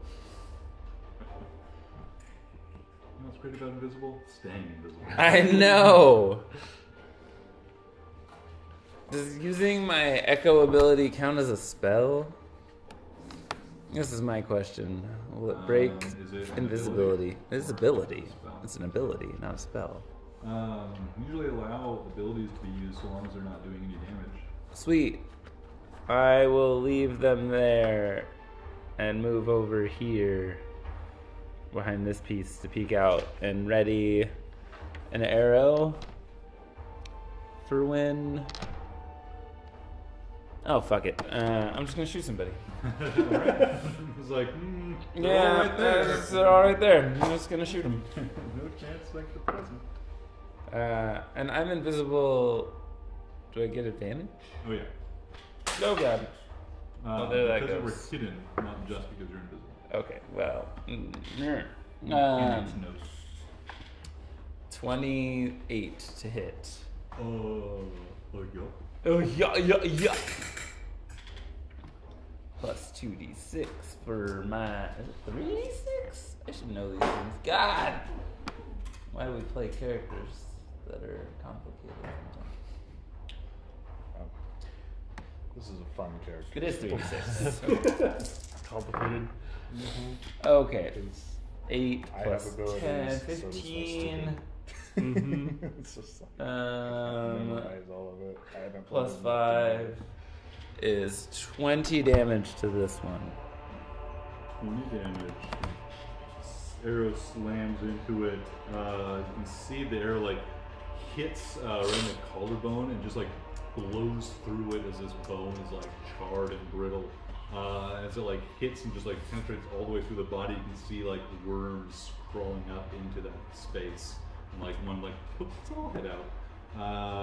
These things are not normal zombies by any means. These worms seem to be what is animating them in some way or giving them additional strength through necromantic energy. Anything else you'd like to do? Oh, yeah, a creature next to it, when I hit sneak attack damage, is going to take some extra wailing damage as cries from the grave come up. And this one is going to take 2d6 damage as calls of death call out to the dead creatures to take them back to where they once came. And it'll take 3 damage. 3 damage? Yes. Does that add to the target 1 as well? Nope, or target just 2? to that one. Excellent. Anything else? And then I'm going to shoot again at the first creature for more than 20 to hit. Yeah, that'll hit. And it'll take, 12 points of damage. 12? Yes. Nice. But that one will have come from my echo, which is over here. Aha. I need a second. Excellent. The second arrow sinks into its body. It is still, as yet, Josh, I usually describe things after they get like roughly over half hit points down as bloodied. Kind of a thing from 4th, even though I never played 4th, but I like it. So you can hear bloodied as a description or sometimes comically as something else given the enemy. But this creature is not even bloodied yet after those 2 shots, Oh, shit. having dealt at this point 32 points of damage. Wow. Well, I don't like that. It does. Anything else? Um, Johan is up next. Bonus action hide. Wait, no, I used my bonus action already. No, nothing else. All right, Johan. I'm not really super familiar with web. So is this like a 3-dimensional cube, or is it flat on the It's ground? 3-dimensional, so it's web here. So it's a 20-foot cube basically between these two. Okay.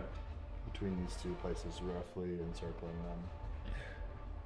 Okay, so since it's 3-dimensional, if I was to cast into it, it would probably bust up web. just like if like I used like a fire spell. What do you open the cast? Like lightning bolt. Lightning bolt? Probably might burn a hole through a part of it, but it's not going to dispel the whole web. Okay. Yeah, And I would the- say it would work normally. Clumped up enemies, is that like 10 feet, 5 feet? Yeah, so each tile is 5 feet. 5 feet. It's a 5 feet swap, 5 foot swap between the two, so it probably caught only like that. No, I said like I'm allowing this web to have like started from here, but just like kind of like build, like use these as the anchor points. Might even connect to that, but it's like kind of like a triangular, kind of a Okay. curved triangle. Getting most of these. Okay. So because I love web and it's cool to use, and That's a 6 spell. it's dumb to be super anal about. I only put these 2 points on the map. When so much of our stuff is theater of the mind, so I'd say totally fucking gets them all. Cool. So if you did want to Yes. lightning through them, you could absolutely get 3 of them if you Yeah, wanted to. that's what I'm gonna Oh, yeah. do. I'm going to cast. Is this one you? That is. Okay, I'll move you just like over here Oh, to damn. get the line up on 3 of them here. Yeah, so I am going to need to be careful. This is me over here, Yeah. Mark. Why you gotta move him to where the line goes to me?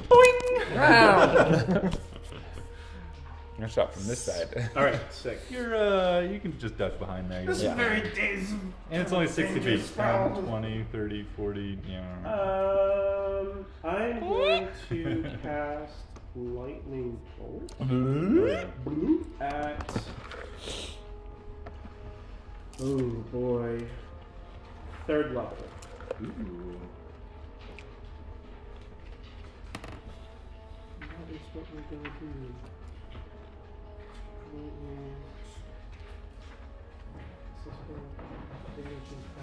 Yeah, that's what we're gonna do. So it's a dex 16 save. Dex 16 for those 3. 14 plus 7. 21. Fail. So the middle one is going to take half damage. The other 2 fail their rolls. Okay. Half damage. 2 fail. So that it's 8d6.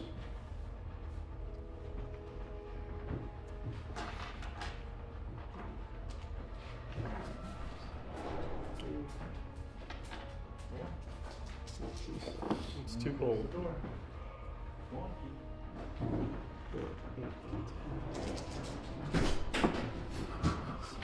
Make it warmer.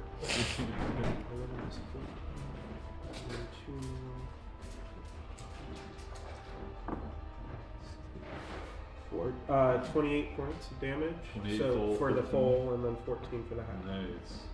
I think that hits the wounded one. Yeah, the partially painted one's been hit a couple times. She's taking it like 28, and the middle guy there is taking it Is he looking wormy now? 13. The partially painted one down there is looking a little wormy. Call it blade. But the other 2, just the lightning just like bursts through their bodies, leaving like smoking holes in their ruined bodies, with like charred like parts of worms like dropping through the hole, visibly like through the hole from the top to the bottom, also out splattering out to the ground around the shambling corpse. All 3 still standing though. 1 heavily wounded.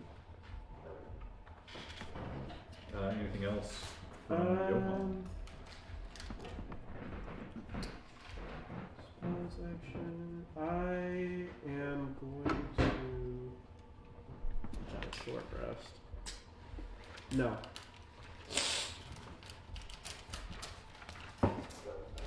Okay. Then at initiative 10, we have the. I'm running out of colors here. We have the expanding circle of worms. Expanding. Oh, they love to crawl.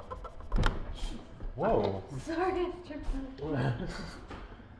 This needs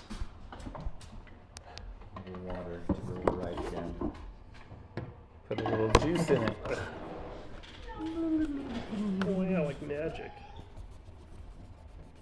The worms continue to spread out from the charred pile here.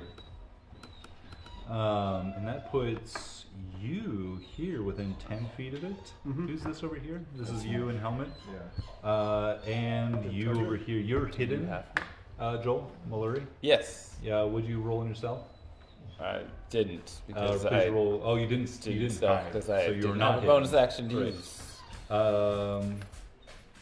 Worms leap from the crawling along the ground, and leap up suddenly at you, both you and Helmet, and one at you as well. Worms. Worms! They leap from the ground. Give me a dexterity saving throw, please. Well, Each of you. that doesn't seem fair. DC here is not high as these worms launch themselves through the air towards 17. I'm sure it's higher than an 8. That is not a success. An 8. Yeah. Okay. 14 for helmet and 17 for You both solidarity. pass. Unfortunately for Mallory, though, after loosing that arrow and ducking back behind that little lean-to there, this worm has launched itself through the air and stuck to your skin. It begins crawling along your body as you struggle to dislodge it. It is leaving a trail of just like, not quite burning because it's too cold for that. Something like necrotic damage. It's trail of slime on your body. It's crawling on you real good. Is it hurting? It sure is, but not this round. After that, we have Cormac, who is putting his shield back on and charging into the fray. For Lathander and his light! He charges, he's gonna run up, cut through the skin here, and get access to this person on the edge without getting into the web. So hacks through the skin with his movement, and is gonna lay 2 quick attacks against this enemy. One of them does land.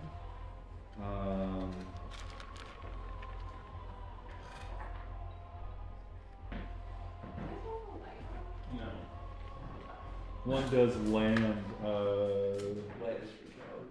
dealing just a little bit of damage against this zombie, this worm zombie.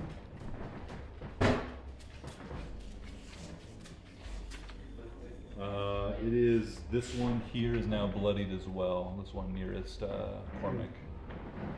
And that is Cormac's turn. 1 hit made, 1 misses. And then we have the zombie's turn.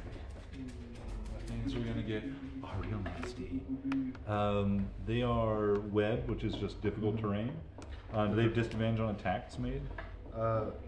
Each creature that starts its turn in the webs must make a dexterity saving throw. On a failed save, creature is restrained as long as it remains in the webs until it breaks free. Oh, they didn't make their initial dex saves, I don't think. Did they? No, they start their turn. Oh, when they start. Okay, so they'll do it now.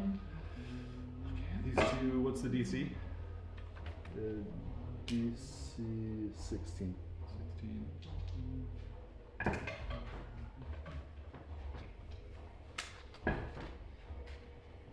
Okay. So these 3 are not restrained, but these 3 are. So they are moving through difficult terrain, correct? Difficult terrain. So that's 10, 20, 30 to get out. This one is free and this one is free. This one's going to go 10, 20, 30, get out. 10, 20 we'll say to get out, and then 25, 30. Okay. So we have these 3 that are still restrained. Restrained gives you disadvantage on attacks. If I remember. Oh, Yeah. yeah. Restrained. You look at my attack roll disadvantage. Yeah. Saving throws. Yeah. So we'll do this one first, but all of these these 3 are all going to attack Cormac. This one is going to attack you, but we'll get rid of the disadvantage one first. That's a miss. These 2 are flanking Cormac, so they'll both take their attacks with advantage. Or Cormy. That's a natural 20 for the one on my left, and that's a miss from the one on the right.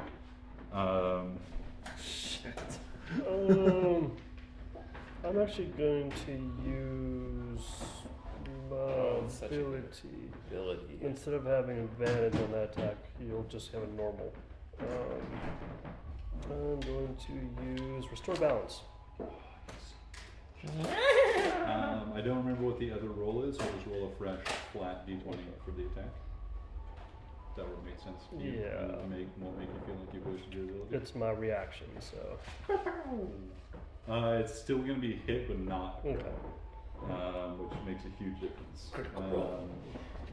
So we've got 1 regular hit landed against Cormac. That's not a huge amount of damage. I don't know. I'm sorry. I don't need to. I'm sorry. We'll just reset this. You have that ability back. Okay. Because what they actually want to do is use their burrowing worm ability, which is not. It does consume their action, but is not an attack. Oh. So we have instead 4 of them throwing a burrowing worm at Cormac, and we have 1 throwing a burrowing worm at you, Solidarity. So dexterity saving throw, please. And Cormac needs to make 4 dexterity saving throws. You can do it, Cormy. Cormac, what's your chance? 80,000. Not 80,000. So that's 1 failure and 2 failures. Okay. 18. Nice. That is a success. Okay. Solidarity, you just like duck as this you see this zombie run up to you and just hurl a handful of these worms towards you.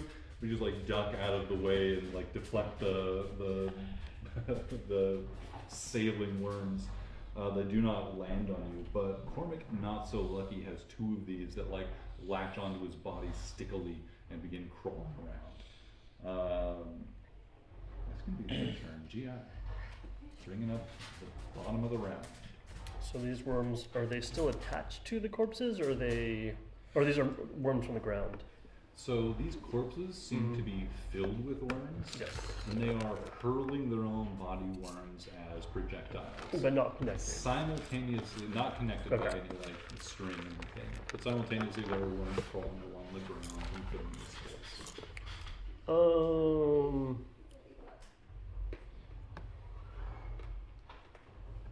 These creatures are moving too fast. Yes, they there's are. one over there. I think I could hit all these 5 though. Slow only has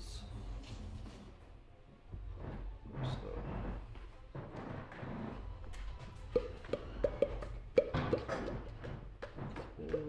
Oh my god. It's finally your turn and you just botch it. Yeah, forget what you're doing. Okay, so 6 creatures within a 40-foot cube. So I'm assuming I can't grab 1, 2, 3, 4, 5, 6, 7, 8. No, I can grab everyone. All right, everyone is now slowed down. All the enemies. Negative 2 They penalty. save? They do. Wisdom. Wisdom saving throw. Worms notoriously wise. DC? 17. Fails. Fails. fails. All of them are slowed. All right. They have a -2 penalty to AC and dexterity saving throws, and it can't use reactions.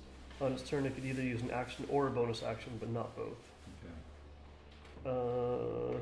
And GI will go walk over here and stand behind this tent. That brings us to the top of round 2, and my desperate need for another bathroom break. Well, shells don't seem to be making some noise here. You guys want to just take a quick 5 while we... Sure. Does anybody have a USB-C charger? Go, say it. What? What is it? Oh, so I know how to computer. Do you? I've done it before. Once or twice? Successfully, yeah. In person, with my hands. See these? All right. The tension still thick in the air. The worms, the worms are crawling forth, spreading from the initial pile of bodies, and you've seen occasionally leaping up at you all like hungry fleas. These things have increased their threatening area to the pink. The green is the web. Cormac. Not dead yet, but the worms crawling out, as well as the threat of these like worm zombies continues. We begin the second round back at the top with Solidarity. Mallory is on deck. Malordy. Mallory. Mallory and you guys have seen the chaos of this battle. Several of these worms leap up at some of your allies, and in some of your cases, yourselves. You know that Mallory and Cormac have both been attacked by leaping or thrown worms. What effect that will have, you are not sure, but we begin. Solidarity. Solidarity will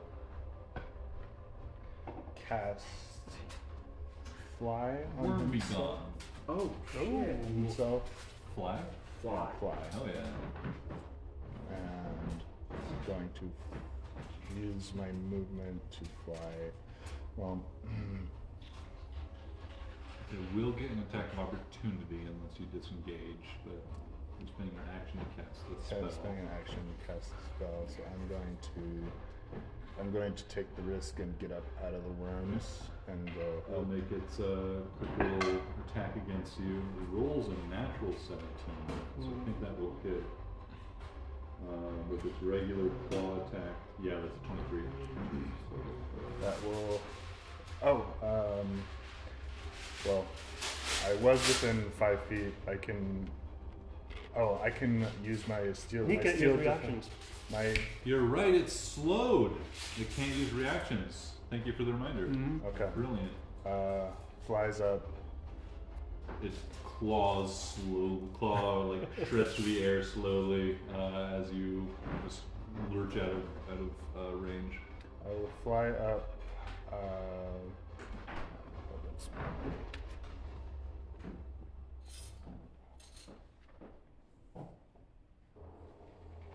I will fly up the maximum, which I think is Well, it's 60, I think. 60.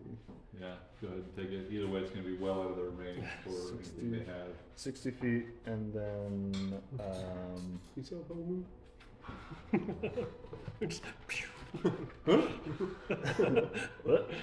and then I'm going to move. Then I'm going to use my bonus action all to looking disappointed as you get out of range. to command Helmut to attack this guy Yeah, here. awesome. Good dice for elevation. Love it. And alright, force empowered ram. You see Helmut lash out with one of its tusks at this wormy individual for 2 And that's probably not going to hit. A 2 to hit? It's not.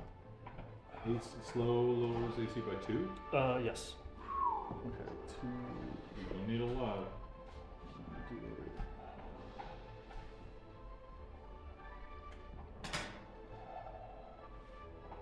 Use my spell attack modifier. Oh, So no. 10. 10, that's a hit. Alright. These things are not the hardest to hit, as they are lumbering corpses piloted by a boil of worms. 11 points of force damage, and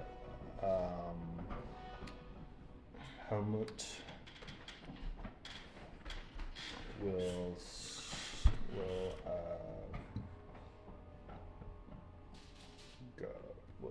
make its way out here towards the edge of the clearing, Okay. Yeah, no reaction to use. and that'll be my turn. Awesome. Mallory, rather, and Johan, you're on deck. So these creatures jumped like 10 feet to come and find me. It did. Okay. And do I have... Well, it's on me. Do I take damage? You haven't yet. It's crawling on your body, looking to find some good place to bite you or hide or something. You know that it's leaving a unpleasant, like the trail of its movement is leaving this like unpleasant, unnatural chill. Okay. So it's not good. Okay. If I swap you know places how- with my echo, will it stay with me? You don't know. Uh-huh. You've never had a worm. Well, let's start there. I'm gonna swap places with my... Oh, that's a bonus action. I'm gonna run over this way. Not swapping places. or- Wait, Oh, not you're yet. doing 1, There 2, are other ones right here. 3. On this thing. Yeah. Oh, shit. This game is hard. There. And then I'll swap places to there. Okay. I still have a worm on me? Read me the ability. As a bonus action, you can teleport, magically swapping places with the echo at the cost of 15 feet of your movement, regardless of the distance between the two of you. That's all it says. It's coming with you. It's coming with me? Yep. Get this thing off me. Hit it off with a short sword. Kill it with So an it's attack a action. bonus action to use the swap. Yeah. Okay. Action to Zip flip it. this thing off. I cut it with my skizzard. Beautiful. Yet it is an action to remove. Just double checking the conditions. So real quick. Blah blah blah blah. Yeah. So yeah, you can either like try and kill this thing, or you can like that would actually require a roll, or you can just scrape it off and just get it off your body. I want to kill it. Okay. With me a an fire. attack. Give me an attack. Danger. Danger. High voltage. 18 to hit. Yep. It's a little worm. You. When to touch, when to kiss. 9 points of damage. Yep. It's crushed. It's a little worm. These things are very weak and are very easy to crush, as they are little worms. Awesome. Can I pull out my, put my sword bag away and shoot an arrow at the one next to Cormy over there? All right. And Josh, the rules for 5e get a little bit annoying when you're talking about like changing, swapping weapons out. I usually just kind of, so long as you're not like actively abusing the system, I don't care. Like, yeah.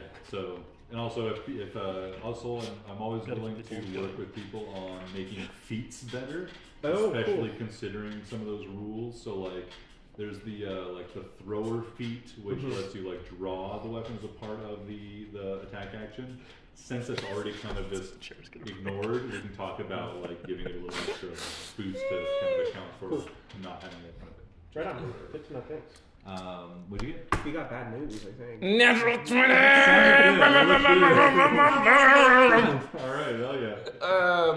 So with the sneak attack damage that I get, that's Are you sneaking? he's 5 feet of McCormick over there, which is the one I was attacking. Per you're my here now. verbalization, yes. And you're attacking Yes. this one? No, Which one? the one next one? to that. Yeah. I mean, I got line of sight and everything. Did you give me a stealth when you were back here? No. Well, I need a stealth. If Why? You're gonna be hidden. Well, he's within 5 feet of each other. Gotcha. I thought you Yeah. were saying you were stealth. No. Yeah, yeah. You No. You get your sneak attack I'm because stealth. he's within. Because he's within 5 Yeah, feet I of thought it. it. Okay, I got you. 100%. That's why I was so excited Nat about 20 it. that shit. So full damage plus your roll. So that's 18 plus a d8, which is 26. 15 plus a d8? Why only a d8? Because the arrow is a d8, So it's d8 for the arrow, plus you have what dice for sneak? 3d6. 3d6. So what would be the max of all those, 26. plus rolling all of Yeah, those? well, I know. I'm just stating that Oh, 26 before you first roll. before I Okay, roll. Okay. I thought you were saying that was No, your no, result. no, no. I was like, bro. Plus another 8, You're big, you're which better is than that. which I know. Which is another 8 is 32. 32. No.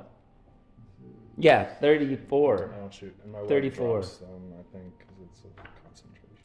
Oh, Plus 6 is 40. Plus 3 is You 43. said the web drops? Plus Yeah. 5 is 48 Holy cow. Well done. points of damage. Yeah. Tell us how you slay this first of the worm zombies. I like chop the worm off of me and like quickly flip my sword back into its scabbard and I zoom an arrow and go, "Wah, for the gods!" And I slam it and it like comes through the back of his head, out of their eyeball, and it like winks at McCormick. I don't want to keep calling him McCormick, but He has no idea who the fuck you are. So invisible this whole time. He's like, Yeah. look at that! where did this bird come from? Sent from the gods. Who were you quoting when you said for the gods? Doesn't matter. Oh, They don't right. exist. Oh yeah, in your backstory. Yeah, there's someone. One of the adventurers that I like led into the forest that died. definitely died right after yelling at it. Oh yeah. This one, its head explodes as the arrow rends through it.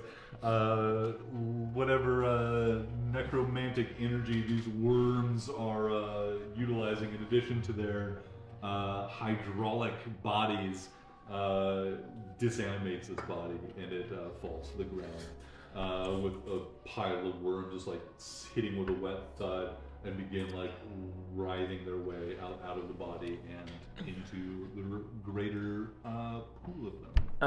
And then this little building has seemed to obscure the vision from my Echo Knight to this guy. Is that accurate? I think No, so. he's got a shot. He's got a shot? Yeah. Great. Well, I can use my feet. What I would tell you what it's called, but my internet sucks at the moment. But I can make an attack action from my Echo Knight if I use an attack. So he's going to attack. Holy shit, I rolled another natural 20! Wow. He doesn't get sneak attack damage though. So it's just a d8. So 8 plus 6, which is numbers are hard. 14 plus 5 is 19. And that's to the farthest one right there? Yeah. Oh yeah, 19 points of damage.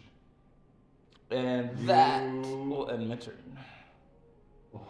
Almost dropped. The Ah, second so one. close. This one is like, you see like hit like one of its vertebrae in its neck, and this whole head just like dislodges like hanging at like weird angles. It continues like lumbering forward. It is on death's door. And that is my turn. I've ended it. Johan, you're up. So, I feel like these. I saw these creatures come out of a pile of dead bodies. Mhm. I think Johan thinks that these are undead, but in my travels, do I recognize? Are I think you're level 10. Like, given like what you've seen so far, and like the bodies back in Scofia and that Mhm. weird abomination that one of those people turned into, you're 100% sure this is undead. Like, you're not like the worms themselves is the question. Yeah, give me a nature check or a religion check. Okay. You can do it with advantage. Nature or religion? You've got With like a 1 in advantage. 200% chance of, or 1 in 200% chance of failing this. I see that. Is that a natural 20? I don't know this dice. It's new. It's this symbol here. That looks that- like a natural 20 symbol I to me. think that's What's a on the nat- opposite side? It should be a 1 then. Or Yeah. Yep, that's a nat 20. Nice. Damn. But Yeah. that other one's also a natural 20? No, it's a natural 2. Oh, why does it have a 0 next to it? A natural 0. A natural 0. So that's natural 20. yeah, it's a 24. 24. You 100%. These worms are either natural or unnatural creatures, but regardless, you are sure they are at this point undead, and not only that, but carriers of like necrotic and undeath themselves. They are animating these creatures that would not normally be able to be like animated by like a common like summon undead thing, because these bodies have been like burned like as you would to make sure they didn't come back, but these worms are something a little extra, a little extra undeady for sure. Okay, with my bonus action, I'm going to click my heels with the boots of speed that I got at the start of the game. Hell yeah. Yeah. I'm gonna The ruby slippers. move right behind Snoop our is buddy like Tom. Tormik here. Okay. Is this one you? Yep. Right here. And then I'm going to turn undead. Nice. Remind me the range. It is 30 feet. Wow, that's like the full edge, the full swarm. And it, yeah, read me. It's been a long it's time a since I've wisdom been- saving throw. The DC's 15. If the creature fails its saving throw, it's turned for 1 minute, or until it takes any damage. A turned creature must spend its turns trying to move as far away from you as it can, and it can't willingly move to a space within 30 feet of you. It can also not take any reactions. For its action, it can only use the dash action or try to escape from an effect that prevents it from moving. There's nowhere to move. The creature can use the dodge action. Okay. And you said it's a wisdom or charisma saving throw? It's a wisdom saving throw, DC 15. Okay. I'm hoping it's gonna get that little worm on Cormy. He's got several worms on him. Isn't there like a giant Yeah. mound of worms? Are they all gonna go? Don't worry. You see, The flock. tell us what it looks like. Is this like divine energy? Yeah, so Johan kind of raises his shield up, knowing that these are undead throughout his travel, and the power of the divinity that Johan subscribes to emanates outwards from the shield, and then you describe what happens. Yeah. Power of Christ Yeah. compels you. That divine energy just like cackling with radiant electricity just like pushes forth in a wave, and with it goes the entire swarm of these worms, just writhing and crawling as quickly as they can away from this source of like divine terror. They all the worms fail and are pushed away, the whole swarm. All but 2 of these. Oh wait, I rolled for one that was dead. All but 1 of these worm zombies fails as well, and they will need to, cannot move away from you. Will need to move, like flee from you on their turn. You guys are just like deafened by this like pressure of this magic as it washes over you, and you see right in front of you. Cormac looks back with a wild, elated grin on his face, and he says, "For the light, for the thunder!" And he like starts forward to slay any more of these creatures. Did you just say for the gods? Like, For the gods! For the gods! awesome. Anything else you want? No, that's gonna do it. Which one is left now? You said there's one Yeah. undead. This one, which is it was this one at the edge of the Okay. arena that resisted. Okay, cool. And you said the web dropped concentration. Yeah. Okay, so that's withered away and disappeared. And the whole like swarm of pink here is now moving in that direction. Awesome. After Johan, we have the worms again, who are going to rule not able to target anybody behind them. So that as they move out, they're going to, some of them will make opportunistic leaps at people. They're required to use their movement. Remind me of the spell they're required to use.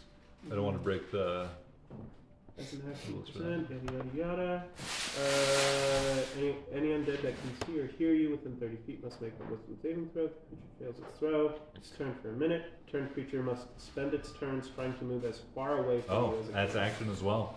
All the worms here in this swarm just begin writhing and crawling away as fast as they can into like this kind of like this cone shape away from your companion. They will not be able to make attacks. Yay! The one on Cormac as well leaps off and just begins just joins the swarm fleeing. Damn. Worms. All right. I had big plans for those worms. I didn't even get to use their abilities yet. Cormac is going to just lay into these two. Whoever looks more damage, which I think is going to be a tiefling creature, is going to lay 2 attacks against this creature, this worm zombie. And one of those will hit. For this boy for now. Yeah, hits another, cleaves into this thing. This one here is definitely bloodied as well now. And that ends Cormac's turn. My poor boys also need to flee. So, I've had this one be in range of you two, Cormac and Johan, so you can make an attack of opportunities. It leaves your range, and Cormac will do the same. Wait, didn't they attack it? So it's not fleeing anymore, isn't it? Pardon? Isn't it doesn't flee if they're hit by an attack anymore. They're not afraid. Right, if they get hit by Oh. if they take damage, then they stop fleeing. Oh, okay. Well, this one will not have to flee then. Okay. Wait, what? Well, it's gotta take damage. It has to Wait, take Did damage. Cormac Yeah. attacked? Why did yeah, Cormac yeah. do such a He's chilling. Yeah, foolish this thing? one will run. However, We don't know will the still run. full effects of this. We don't know the full. Cormac! Spell. Yeah, so the rest of the undead are fleeing. The one that Cormac hit is pulled out of it enough to stand its ground, but the rest are all going to run away. I already made this one's like 10. They have to spend their actions, so they're gonna go like just booking it out of here. That's dash. I think. Yeah, and these are not regular zombies. I think they might be a little faster. Yeah, they have a full 30 feet of movement. 10, 20, 30, like roughly out here. 30, roughly out there. Call out any attacks of opportunity that you want to make. Oh, I said this was the one that That one saved. Yeah. The rest, is this one of you, or is this a? That's thing? not us. Bro, I'm not I'm a 35-year-old white This man. one also. No, he's Oh, that's the one that No, that's yeah, the he one hit. Yeah, he's got to hang out. Oh yeah, he got hit, so that's why he gets to stay. Not that he saved. Okay, I think that's everybody. I think yeah. Okay, cool. So Johan and Cormac can then take an attack of opportunity against that one that fled. Okay. Well, Cormac missed. Well, actually, they have such a low AC. I forgot. And plus slow, it's even. Oh, they're slowed. Oh They shit. can't even get that far away. That's right.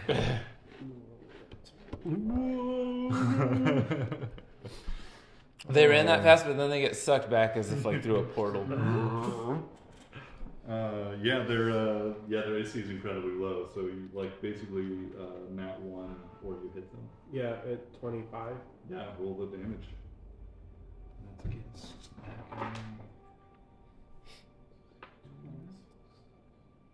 take that attack too, and that'll hit. 7 Nice. of it's a long, so it's a slashing. Oh yeah, they're not resistant to any type of damage. They get slashed. Good. Man, that Turn Not Dead really fucked them over. My poor babies. That's those guys. That one stays, that one stays, the rest have taking their turn sprinting away. So these two that have stayed.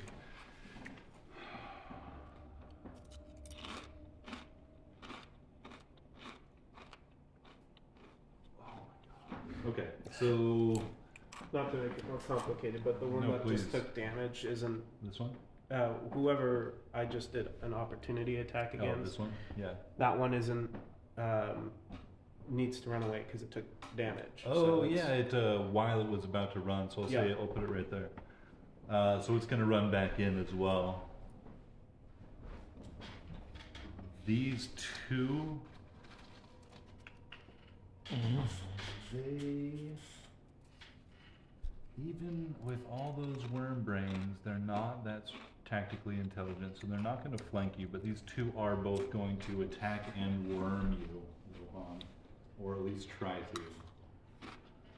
So we'll do the regular claw attacks first to both of them.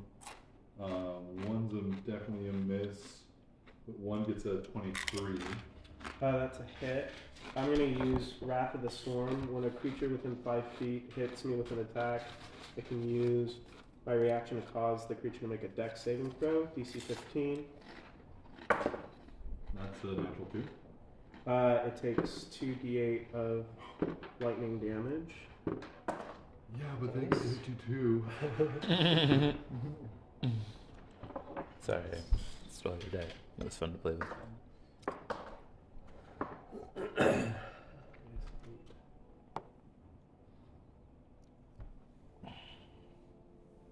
So 8. 8 points of damage. Nice. Are you resistant to any damage? Cold. Cold, okay. You take 11 points of damage as this thing claws you. The other one misses, and now they're going to try and each are going to try and land a worm on you. One's a terrible miss. The higher of the two is just a 13. Against what? Oh, no, sorry. It's for the worm. Haha, you have to make a dexterity saving throw. Huzzah! It's not a high DC because they're just hurling worms at you. It is going to be not great. 6. That's what we love to hear. A worm splashes on you for one. For one of them, 2 get thrown at you, so make 2 saves. Oh, okay. Yeah, so one worm lands on you, starts crawling for something 2. vulnerable. 2. So Two? I got 2. I've been wormed twice. Double worms. Double worm. Hell yeah! man. Things are turning up worms finally. Hell yeah! And Everything's then- coming up, so that's Wormhouse. these two. This one here. It's- Um, Did he just spend his turn running away? Oh no, never no, mind. this one's the one that That one's saved. saved. Is this helmet? This is how much. So far away. And you're like 60 feet in the air? I am 60 feet. That's really rude, bro. And who's this over here? That's GI. My cowardice serves me. You, GI. This one stomps, crushing dozens of little worm bodies as it rushes towards you to lay in an attack and a worm. The attack's going to be a 24 to hit, and the worm is a dex saving throw. So the claw's going to hit, I think. Oh yes, definitely. Where's my six at? That's are you resistant to any damage? Poison and immune to disease. Uh, Oh no, I'm resistant to poison. Cool. That's 13 points of damage to you. And dexterity saving throw. Got this. You got it. The DC is so low, nobody could fail it. 8. Certainly not twice. Or 3 times! Another failure! You get wormed! No, I'm sorry, that's a 7. Fantastic. I love that. Great. That's the end of their turn. GI, you're up. And then it's top of round 3 with Solidarity. Aw, damn it. Who's up? You. Okay. GI. Bring up our rear. Shit. Does that change what we do? No, not really. He's gonna try and take a step away. They can't use reactions. So 1, 2, 3. Oh, 4. you took damage. Do you need to concentrate? That's true. I do. What failure? What's the total? No, it's just a 10 or 11 above. Yeah, I mean, you just need to get a 10 or higher because it's What? it's either half the damage or 10, whichever is higher for your concentration check. Wait, I thought it was just like you had to be 11 or above to pass the concentration. No, concentration is based on the damage you take, Oh, okay. but it has a contingent, so it's either half of the total damage Well, you I rolled a 5, so take, or 10. gotcha. Yeah. So what's your modifier? Is it just like a For Constitution, yeah 7. That'd be plus? Oh, Yeah. minus. You have a minus. No, for no, your no. Constitution is 7 plus 5 would So be 20 or 12. Yeah. Wait, I think I screwed up. Hold on. Is it Oh, yeah, it is a supposed to be saving your throw. modifier for the dex saving throws? Is it supposed to be your modifier that you add to your roll, or the score? Total. Oh, roll just the modifier, not Right, like, yeah, right, yeah. okay. Yeah, you wouldn't add like a 13. Yeah, yeah, yeah, Like yeah. a All right. plus one. They sick, bro. Yeah, but concentration checks are a Constitution saving throw, so I was just catching up on his stats. I think I always rolled it 11 or above pass or everything. Oh, really? Have just you been natural- cheating on your No, concentration I've been checks all cheating these myself. years? I've been cheating myself. No, this it could be time. worse. Like it's either a higher number or Right. 10. So if you've always just been rolling against a 10 or 11, then Yeah. like you've definitely been cheating. I don't think so. I think that's the rules. No, it's 100% Okay. either half the damage Well, or shit. 10, whichever is higher. Okay. Yeah. So it's, you know, if you take 100 damage, it's harder to concentrate than if you got like 2 damage. Okay. You dig? Cookies. Cookies. Yeah, like, I mean, They're vegan. I could be wrong, but I really don't think I am. Okay. But in this case, I'm going to roll, it's Constitution saving throw, so it's a +7 to your 5, which is a 12, which does save. Okay. Because you only took, Oh, yay. you only Okay. took, you didn't take a huge amount of damage, so Okay. with a 10 you were saving against. Then they will run up to this point here and cast Burning Hands. Nice. But they are going to use a spell. What's it called? A careful spell. Ooh. So I'm going to cast a sorcery point and protect these 2 people, but hopefully killing the worms that are on them. Oh, I love hell this. yeah. That's awesome. That is so cool. The little crotch mouth opens up, and this little like torch pokes out. The brain boils, and fire comes shooting Have to out feed of us to all it. costs. Very pro-life group. Okay, and that's going to be 3d6 They have to make a dexterity saving throw, but they have a Okay. -2 to their dexterity saving throw due to slow. Yeah. That'll be 9 points of fire damage. Okay, yeah. Okay, so it's so we have first we have 2 worms on Johan. Okay. So we'll roll for those first to see if those get knocked off. They have terrible stats because they're little worms. They both get knocked off and Nice. just burned away. And now we're doing the rolls for these 2. Yeah. Remind me what your DC is. Those 2 I didn't even have to remember. 17, but they have a -2, so just call it -2, 19. And okay. just, 19. And it's dex save? yeah. They have no. Oh, they both fail. They didn't even roll bad. They'll take full 9 damage. Yeah. So that's the Goblin Guy Oh my god. Yeah, it's really good. I'm so happy right now. And That then movie was amazing. 9. Cookies. Just Thank so you, good. Shell. Yeah, that was great. That cookie was so good. Thank you. boat still standing. This one here on the opposite side is heavily wounded. And it burns off the worms on your companion, leaving them unharmed, or leaving your companions unharmed. Do I see anyone around me that still has worms on them? From 30 feet. there was wasn't there? Oh, was there? Yeah, there was. Oh, I guess I have worm on me. You have a worm on you. Yeah, I'm gonna you were the try- other person. I'm gonna Like try a- and slap it off with whatchamacallit?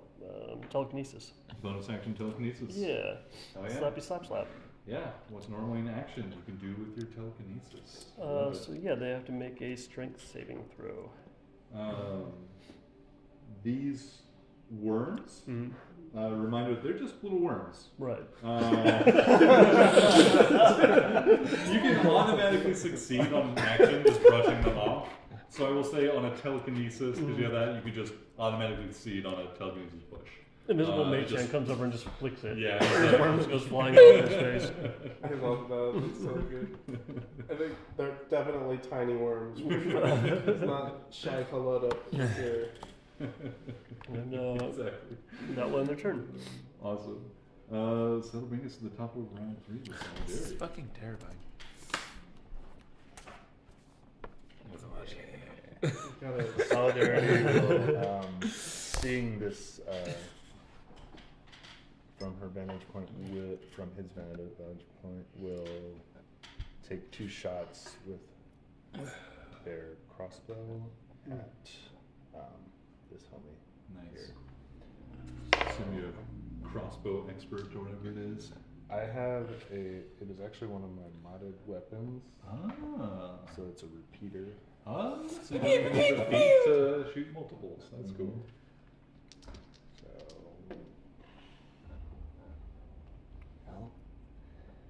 So, 13 and a 19. Both pierce through these worm-riddled bags of flesh. Okay. Flesh. That will be a total of 17 points. Nice. 17 points of force damage, and From the high altitude, this crossbow bolt sinks in, just like sails just above Cormac's head, sinking into this worm zombie, killing it. and I will use. So how close to death was it? Will I have? Would one of the attacks have got it? Oh, what was damage on the first attack? Damage of 9 and 8. 9 and 8. 9 was not enough to kill. It would take Okay, strength. okay, cool. Alright, and then I will use my movement to circle around here. That's nice. And Helmut is going. I use my bonus action to command Helmut to.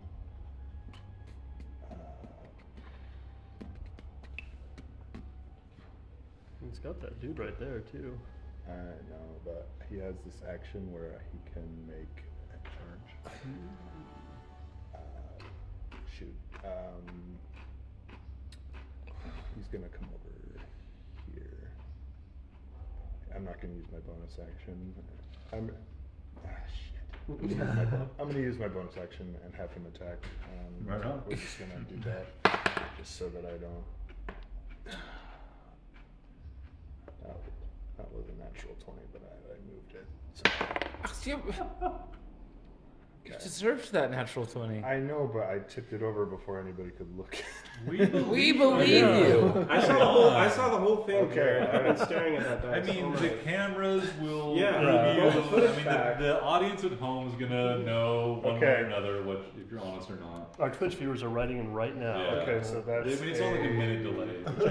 That's always annoying. That's a natural 20. Then I will go for 13 points, force damage. Actually, no, it's 16 points force damage, and then I will add an arcane jolt to that Mm. God, how much the fuck around? for an additional 2d6.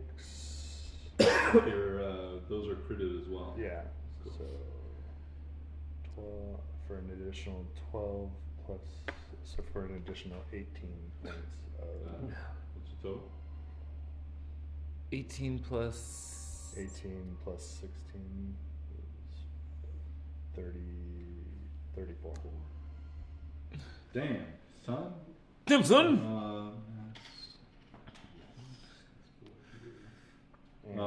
Barely still standing after the force of Helmut's tusks ripped through its body, goring countless wounds.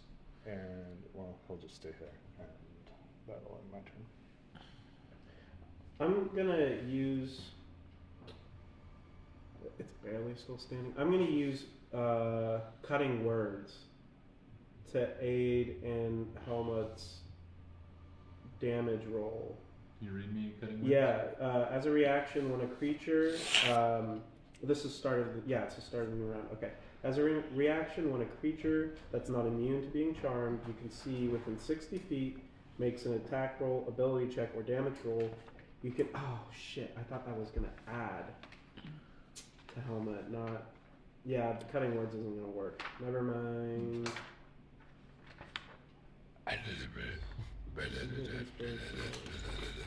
You begin a joke and you forget that you just Yeah, can't land. They can't oh, figure out the no, punchline. No, wait, no, never mind. Stop it. Songs, Come it's, back. it's not ready. I'm still working on it. All right. That ends Salvari's round. Yeah. Mallory. Melody is gonna send their echo 1, 2, 3, 4, 5, 6 over that way. And then pop an arrow at the guy fighting Helmut. Mm-hmm. And your echo gets stealth attacks too, or sneak attacks, or no? No. Well, no. I'm gonna say no for now because I don't know the answer to that question.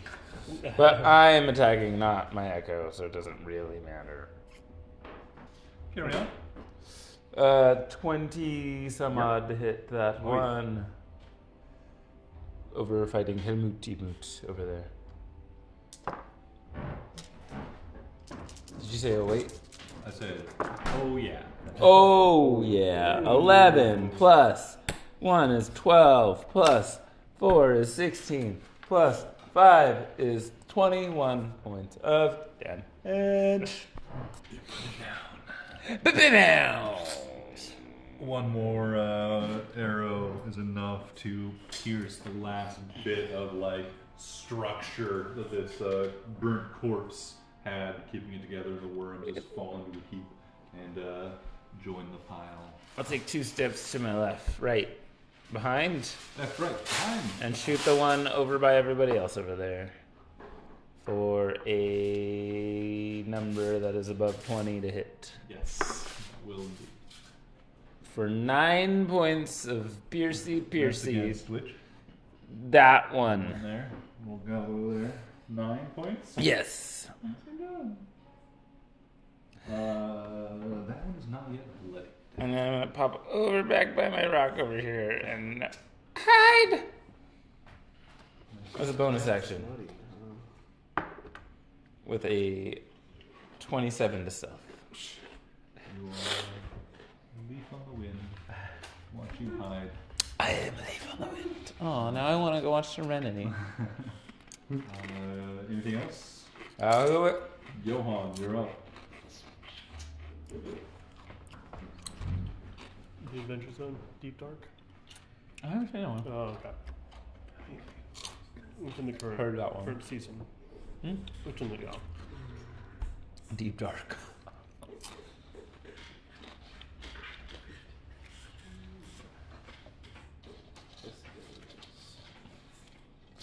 Why is my Dumbly so grumbly? I don't know, but it wants another cookie. A diet of popcorn and chips and cookies. Mm-hmm. This is a pickle.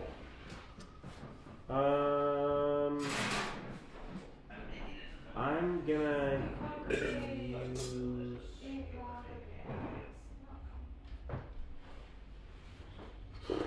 I'm gonna use Booming Blade, Boom that blade, baby.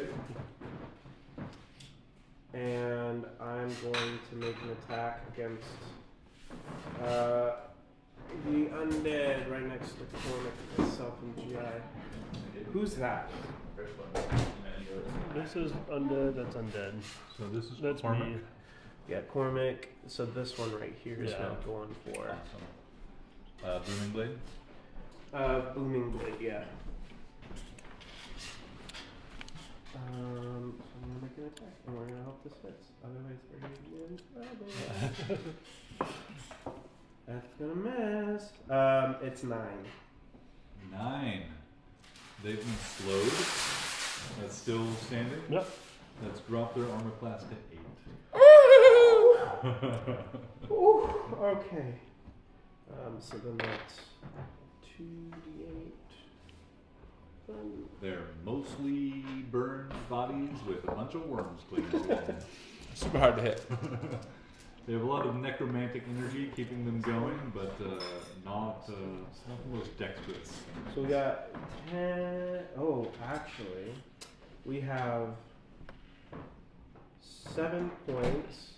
I don't know if this matters. You didn't say they had any resistances, right? They have, unless you're doing poison. Okay. At this point in the battle, I'll Cool. say. So we got 10 points of damage. And with Booming Blade, on a hit, the tougher. On a hit, the target suffers a weapon attacks normal effects and becomes sheathed in booming energy until the start of your next turn. If the target willingly moves 5 feet or more before then, it takes 1d8 damage, and then the spell ends. You get extra damage at level 10 too. to the Yeah, but attack. I'm not level 10. You are. I mean, I am, but I'm multi-class, so I don't. I don't think At that least counts for it's not. spells. It's not telling me that I got it. Here. Multiclassing rules when it what the spell It is doesn't a matter. kind that increases at certain levels. Mm-hmm. Can you read that part of the Yeah, so it increases at 5th level and 11th level. So at 5th level, it would deal the damage that I've already Oh, taken. okay. There are rules for, and you're a bard and cleric. Mhm. Bercleric. Both of those are considered full casters, so multiclassing across them, your full caster level would be 10. Yeah. So you would use those cantrips as Cool. level 10. Cool. And then I don't. Healing word. Who has taken damage? GI. A little bit of damage. A little bit of You've damage. done a good job of not Avoiding getting fire. so you've not taken a huge amount of damage. Oh, that's not gonna work though. Worm You're. boys. Are you? You're a construct. Yeah. Yeah, not gonna work. Okay. Willingly. Sorry, just getting this thing. Josh, were you asking in terms of is he healable by healing word? Yeah. Are you? Yeah. I don't know. Actually, now that I think about You it, played more Warforged. Are they? They can be healed by. Yeah. Oh, okay. Never From mind. what I I understand. think so. Yeah. Okay. We're gonna do that then. And you're totally right about the concentration thing. I've been playing it wrong this entire time. Oh. All right. Let's redact the last 4 years. of Oh, that. anytime that Evan's had to make a concentration man. check ever. Yeah. I'm sure it hasn't been that many times. 7 points of healing. Nice. 7 points. Awesome. Yeah. And then, you know, I feel like Are these some of Jess's dying? No. If If very only. heavy. do we want to Yeah, try there's to a- move? I think we do. He's still slowed. Yeah. I could totally move away. I love that for me. I love that for you too. That's what I'm gonna do. I'm gonna move away. I'm gonna move to the other side of Cormac. Frontline experience for the rift. Yeah. And then if I move this That's way, where it's the gonna- rifts are at, bro. So it's 40 feet, so 10, 20, 25. And we're gonna call it good there. And that's my turn. Right. Oh, okay. After you, my poor scared worms have to dash away. They continue spreading out in this like cone shape, or like cone shape away from your previous position. They are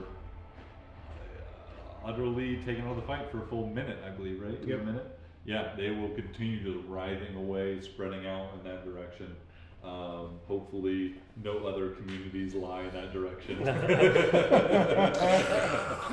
But for now, they are. Are they eventually going to be preoccupied. into the stream? Where's that river? Where's that stream at? The stream's like this little thing that just like trickles through the encampment. So you see some of them are indeed like trying to cross it and just get swept away like downstream. Some undead worms. We'll end up somewhere. Somebody's fishing net. Somebody's gonna eat one of these for sure. But they can't do much else. So Cormac is going to go. He's going to turn around against this enemy. Sorry, put you back on your height. And take Excuse me. 2 attacks with advantage thanks to the flank against this little abomination here. One of those is on that 20. And the other one merely hits, as their AC is incredibly low. My boy Cormac is going to do. That's that guy.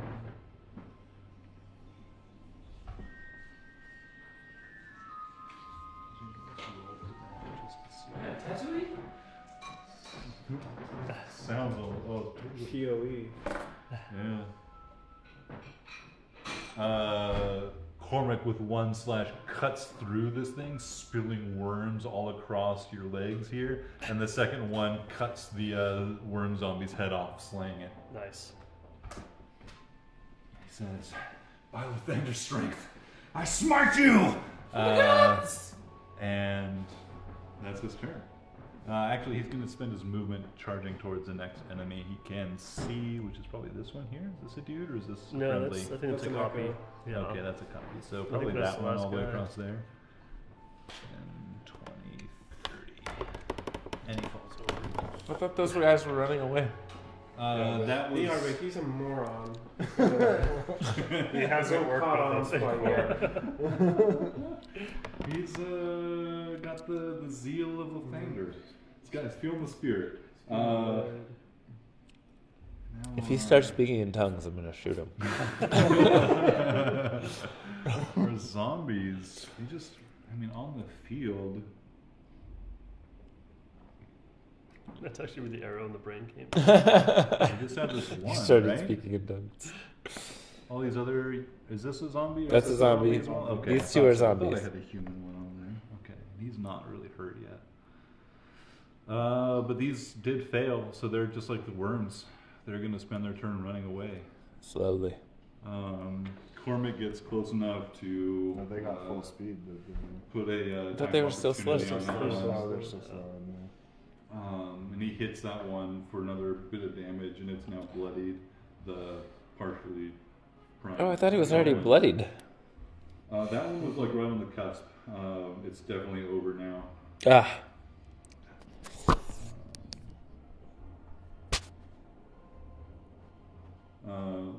But the other one, they both will then run, and they are both still slowed. Well, that one got hit. He's not running. Yeah. Oh yeah, he doesn't need to run anymore.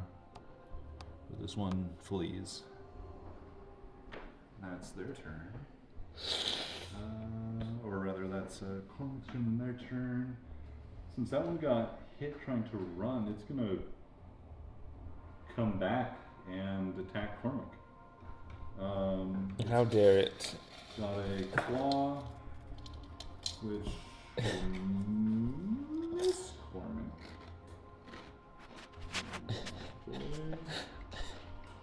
And it has a worm. Oh, wait, that's a saving throw from Cormac. Passes. So Cormac takes a little bit of damage, I believe. This is. There it is.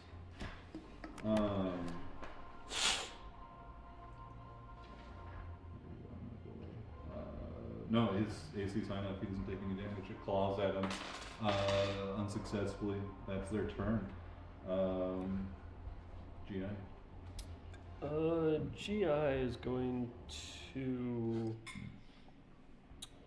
point his clock arm towards this guy that McCormick's fighting, and you'll see. You'll see. Didn't stand a chance. Two. Necrotic? What is, or no wait, what is it? What's Eldritch Blast? Is it Force? Force. Two Force bolts come flying out. That's going to be a 11 and a 20. To it. All right, and those are going to. He's a warlock. It's got a little. He's a touch. Swarlock? It's got a little, yeah, he's a Swarlock. That's pretty good. So. I mean, last time Evan played a warlock, he ran away a lot. That's true. I mean, he did what he had to do. Gotta get back to his family. So that's going to be 15 and 6, which is going to 21. be 21 plus plus nothing. Oh, cool. They're also going to get hit with 2 repelling blasts. So it's going to be pushed back 20 feet. 20. Making up for the slow. Alright. And I'm going to close the distance and push him back into 5 feet with telekinesis. With a strength saving throw. Get out of here! Get on! Get on, get! Strength saving? Yeah. It's a 14.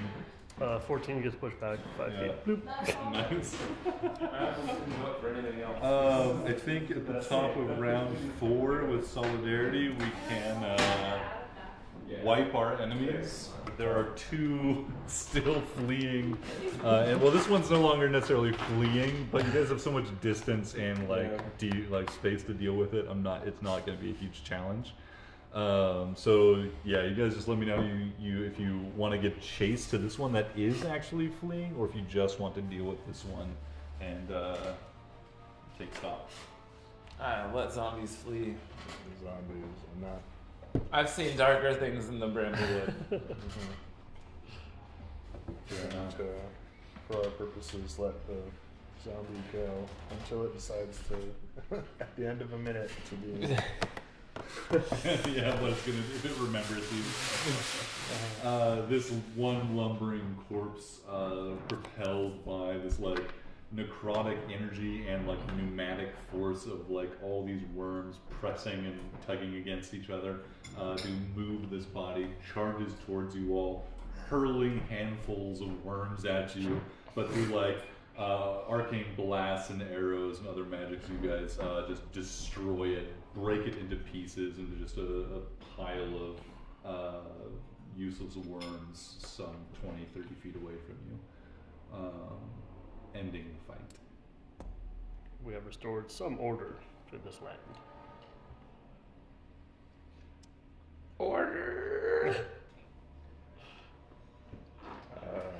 Solidarity would walk up to Cormac, say, "You veiled yourself well, if recklessly. Okay, would you still like me to take a look at your shield? Or I would still like to take a look at that shield if you would." Perhaps we should move on from this place. Deeper and deeper into the jungle. Return. But you are more than welcome to look at it. I'll return it in better condition than I found it. It's like panting from the exertion. Of course. And you all as well availed yourselves heroically. Nathandra's light truly blessed us today. I'm sure it will see us through the end of this journey we find ourselves on. My echo's gonna Is it get settled that we'll travel together? Yeah, I think we'll keep an eye on him, but We're still gonna keep an eye on them. well, yeah. We still need to talk to Mallory about what they found while searching the village. Maybe they found evidence or something that can help us. Yeah, he hasn't seen Mallory yet. So, Yeah, has he seen me? I mean, I was there Yeah, like fighting. Mallory's like at some point in this fight, like recognized you as a unexpected ally, and saw you fight against a fellow common enemy, and just kind of accepted you, whatever misgivings there may have been about you've been hiding in this place. But it doesn't seem like they are giving you any indication of ill will at this moment. Okay. Well, then my echo's gonna go tap him on the shoulder and say, and then disappear. Give me intimidation? What do you want from this interaction? Nothing really. Just to do it. If it's intimidating, far be it. If I rolled a 4. They're Cormac grin spreads across their face your allies are indeed capable of great feats. Truly blessed. I'm eager to fight by your side again.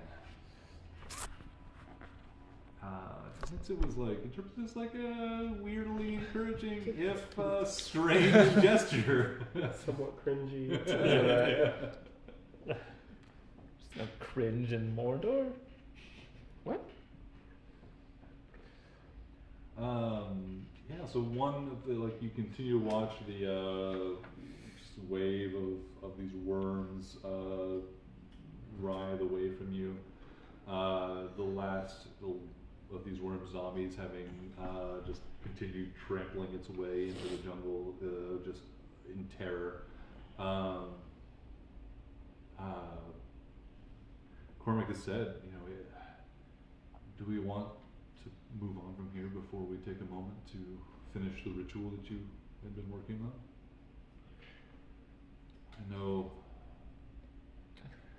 gathering any strength we can, I'm sure, is important, but the sun moves in the sky and time grows short. I think the darkness gathers strength with every moment that passes. There are no more bodies here. Not here. but there may be more worms. We should probably move. Well, I can do the ritual later when we rest. So before we rest, whenever. Yeah, I don't want to be rude. I was in the middle of writing a song, so I need to can't get back to it. So let's move onwards. Let's do this so we can make camp and I can finish this thing and round out the album, get some money. Yeah. All right, cool. Let's move. Mallory runs out ahead, leaving their echo 30 feet ahead of them. Well, whoever's following her. I'm more confused now. The echo is 30 feet ahead of them, and Mallory is 30 feet ahead of that. Gotcha. So that goes 30 feet behind Mallory, which you expect to be the rest Yeah, of the it's close enough. They should be able to see behind. there. Okay. I mean, it doesn't matter to me. You guys, just to clarify, you guys had earlier expressed interest in visiting the tomb that Cormac had found these relics in. Do you want to head further out into the jungle to do that, I or do guess you want to head back to the? He made it sound like he got everything from there. Yeah, he did. We wanted to validate his story more like, but I feel like he actually, The light shining down from the sky as he handed over the shield. he's given enough evidence that he's probably on the up and up, so we're probably just gonna. I'd like to ask Cormac, how far away are these ruins from where we're at? Not the tomb that you visited, but the kind of our destination where the evil is emanating from. He says, I only know the way by description. I haven't visited the tomb myself. But I feel like I can sense the darkness emanating from that place. We should expect no more than a day and a half of travel to reach it. If we make haste, we could make it in a day.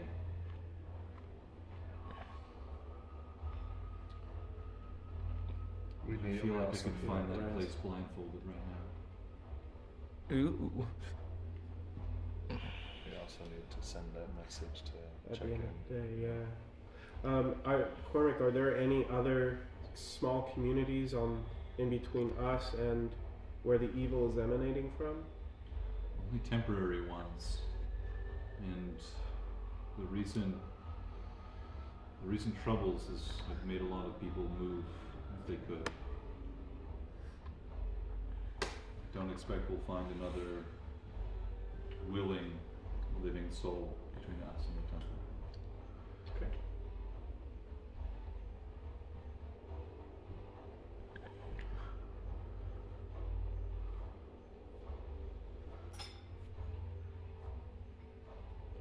What do you think, Gi? You're the two brains of this operation. We should continue moving. This area seems unsafe. Let's do it. Let's roll out. Not to the minor tomb, but back to the trail and onward towards the ruins, is my understanding? Yeah. Beautiful. You guys retrace your steps. After Cormac helps you, he's already gathered a full pack for himself, but says to you all, my people won't need these things anymore, so help yourselves to any supplies you can find. I've gathered a few things here that I'm beyond which I can carry or expect I'll need. And you guys are able to resupply with water, fresh water and stuff from the stream as well, and gather some supplies before you depart. The path back to the main trail that you guys had been following north and east is, as you left it, unpopulated. It seems not only people have fled from this space, but you hear only the very occasional call or song from a bird, almost in, aside from you, defiance of the unsettled silence in this place. And occasionally, Mallory's randomly like, calling back to Bert.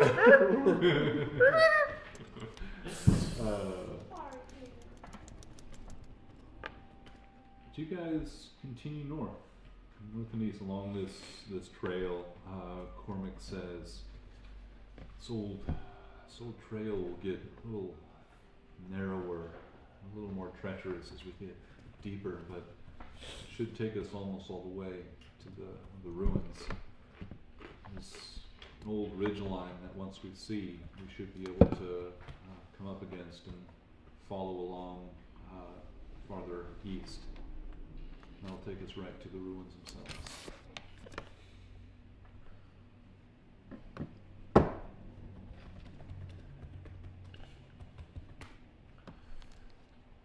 Hours pass. You guys left that village after, doing a little bit more investigating and gathering supplies. You guys left that village or that little encampment a little, into the afternoon, maybe like 2-ish or whatever. So you expect this time of year sun to set around probably 8, a little after 8.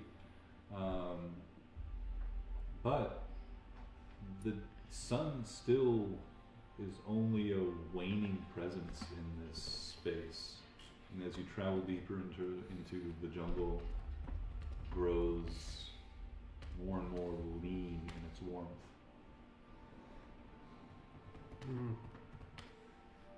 You remember the scrying that you peered into, where you saw the corpses of those that had been sent before you in a darkened place. And that was witnessed in the daylight. You begin to wonder if, as this space grows darker, that you are growing or drawing closer to whatever evil permeates this space and casts its presence over the sun itself. I'm going to cast Aid on everyone except for myself. You'll all have 5 HPs added to yours. Not technically temp hit points, it's just increases your hit point maximum and current hit points by 5. Ooh. And that lasts for 8 hours. What time is it? I think at this point it's probably getting into the early evenings, probably like 5 or 6. You would normally expect to have a couple more hours of daylight, but it is growing dark here. I don't think we should travel at night. Probably best to make camp. Agreed. Cormac says, I have some torches. If you brought supplies, every moment we wait, the darkness grows deeper. Lathander's dawn cannot wait.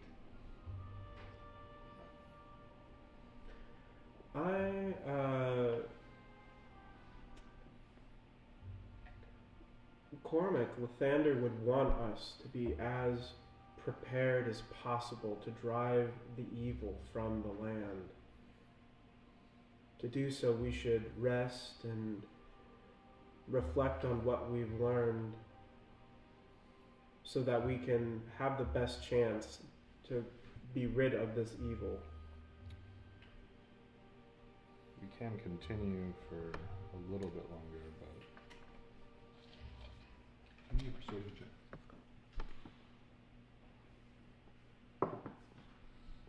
15. Cormac says, what I know is this. Thander has filled me with a zeal to see his light shine in this place. I'll go ahead, scout the way. I'll leave markers for you all to follow my path. But I will not rest until I've found this heart of darkness and set about its destruction. That would be unwise to leave the group. I will not start a battle I cannot win, but I also have faith in the strength that Lathander has given me. There are dark things always in the shadows. I know. Don't go alone. I don't go alone. Don't go alone with figments of imagination. Don't do that either, for I have Lathander locked beside me. For the gods! I play the sounds of dead people after they scream about Lathander and gods of random. Cormac takes a torch out of a bundle in his pack, lights it, and says, "I'll see you at the end of this journey. Until then, my friends, may the light keep you." Steps forth. Smells like barbecue. Fuck you! Zero, not Xerox. Solidarity looks back at Johan and kind of like pulls a rope out. Kind of like. Oh, I know it's been a long day. I'm wiped out. No. Like nods towards the form of Cormac walking away. Just kind of like for his own good. I think that would have negative consequences on future encounters with Cormac. There's still a lot about this story that does not make sense. Perhaps he is cursed. Perhaps he is. Blessed are those who enjoy the Lord's rest. Let's let him be on our way and be extra cautious tonight. A shiver runs through Cormac as he continues walking. Okay. So if we he's holding the torch and he's walking. So we're going to see that torch just disappear into the night. Mm-hmm. Okay. And Mallory, how far up are you? You're like 60 feet? Yeah. Something like that? Yeah, I feel like in this moment you guys have kind of like gathered to decide, like, it's like coming up on the time where you would decide, like, to where to make camp if you were going to. So I feel like that's kind of the situation where it's like everybody's kind of like gathered together for just this moment at least. So I think I'm, as we're kind of figuring it out, I'm keeping my eye on Cormac, and I'm gonna wait until I see that torch just disappear, so I know he's not within eyesight anymore. Yeah, you see it go in and out a few times as like more and more trees begin to block your vision. And there's one moment, not a sudden like, oh, the light's gone out, but it's like a moment where you're expecting it to come back and it doesn't, and it doesn't, and it doesn't, and it's gone. Cool. I'm gonna cast Tiny Hut. Nice. Hell yeah. So before I do that, I'm gonna kind of gather the comrades around a 10-foot radius, cast Tiny Hut.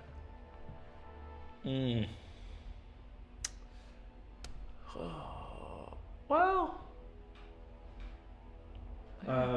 10-foot radius dome, a force springs into existence around you and everyone in that 10 feet radius. 9 creatures of medium size or smaller can fit inside the dome.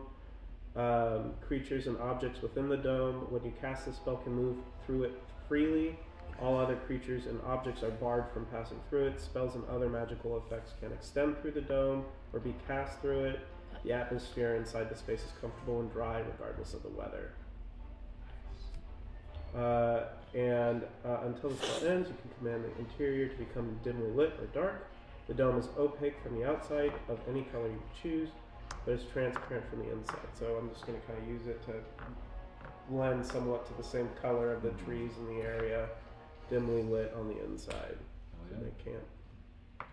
It is more than likely it will be the last time we see Cormac alive. Shutdown mode.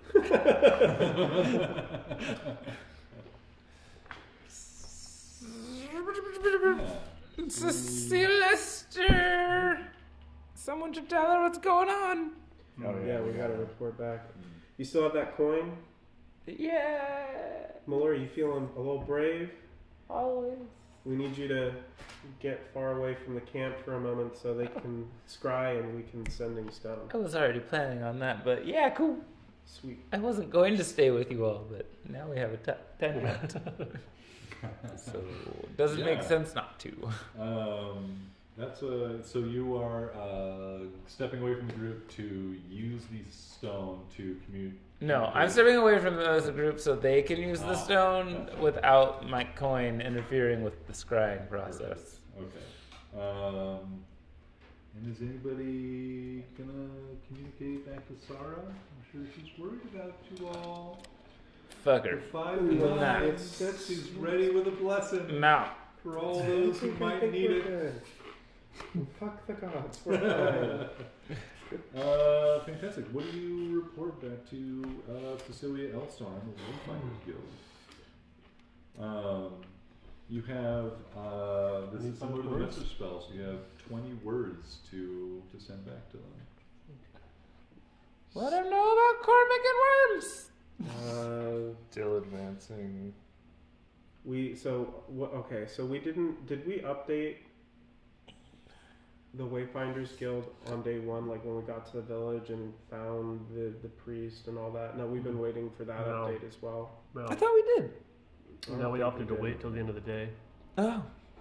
So if there's, in case we encountered something else. Which we did. I think that's 20 words. Mm-hmm. Something like.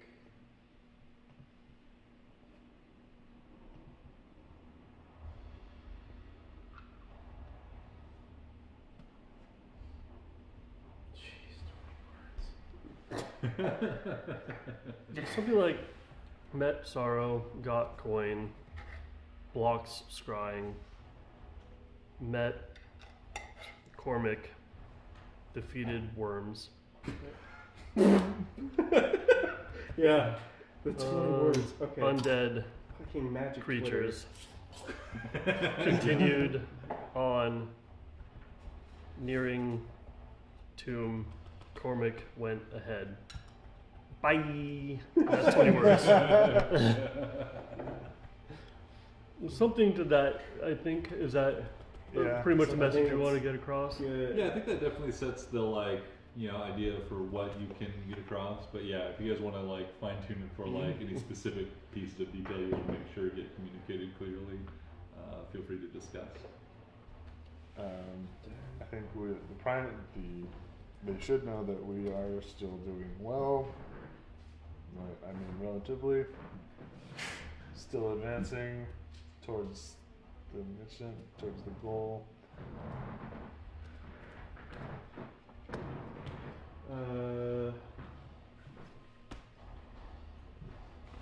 Something about someone from a worshipping Lathander tomb or something.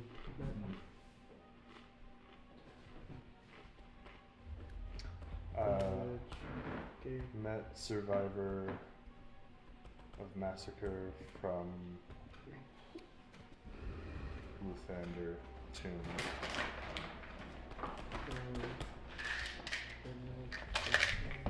We can tell them.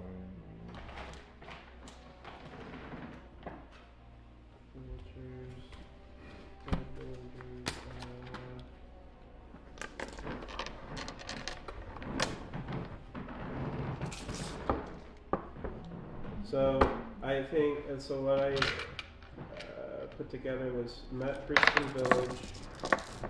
Priest gave coin that blocks scrying. Dead villagers with fiendish markings. One survivor. 1 day away from evil. Nice. I think Well that's done. We should have gone way more to worms. You had one more. You had one more What word. about the worms? Yeah, I do. I have one more word.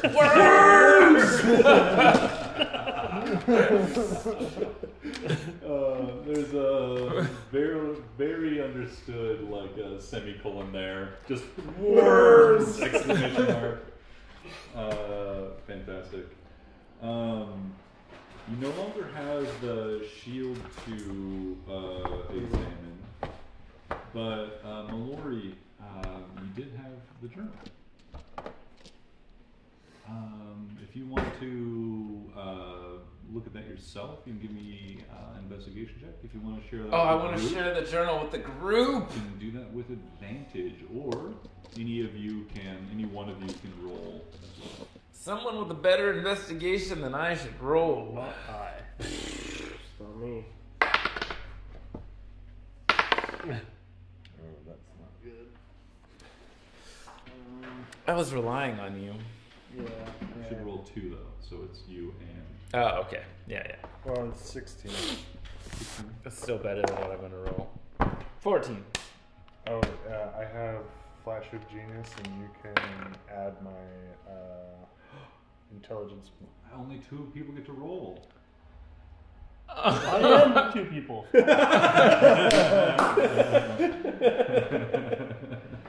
Is that 5? 4. 18. 18. Why don't you take it? Because I got a 16. You can flash of genius yourself. I can't. You can. Only for another person. Oh, fine. I'm already 18. adding my. Oh, that's true. All right, 18. You reading through that journal, you can follow the loss of sanity over the days, the recent days. The departure into maddened and horrified descriptions of the evil that is coming over the other people of the community. And in places you can read, again, this is all like intermixed between common and fiendish, as if this person was losing their own ability or their own language. So you find all these intermixed portions. The end of one of the last pages with new writing, you read, what was written has been written again. Blood of the faithful, open the way.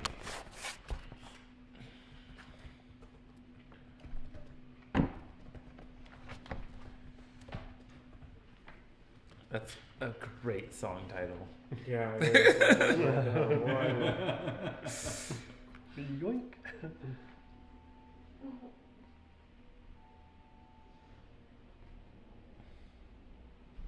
Is that it?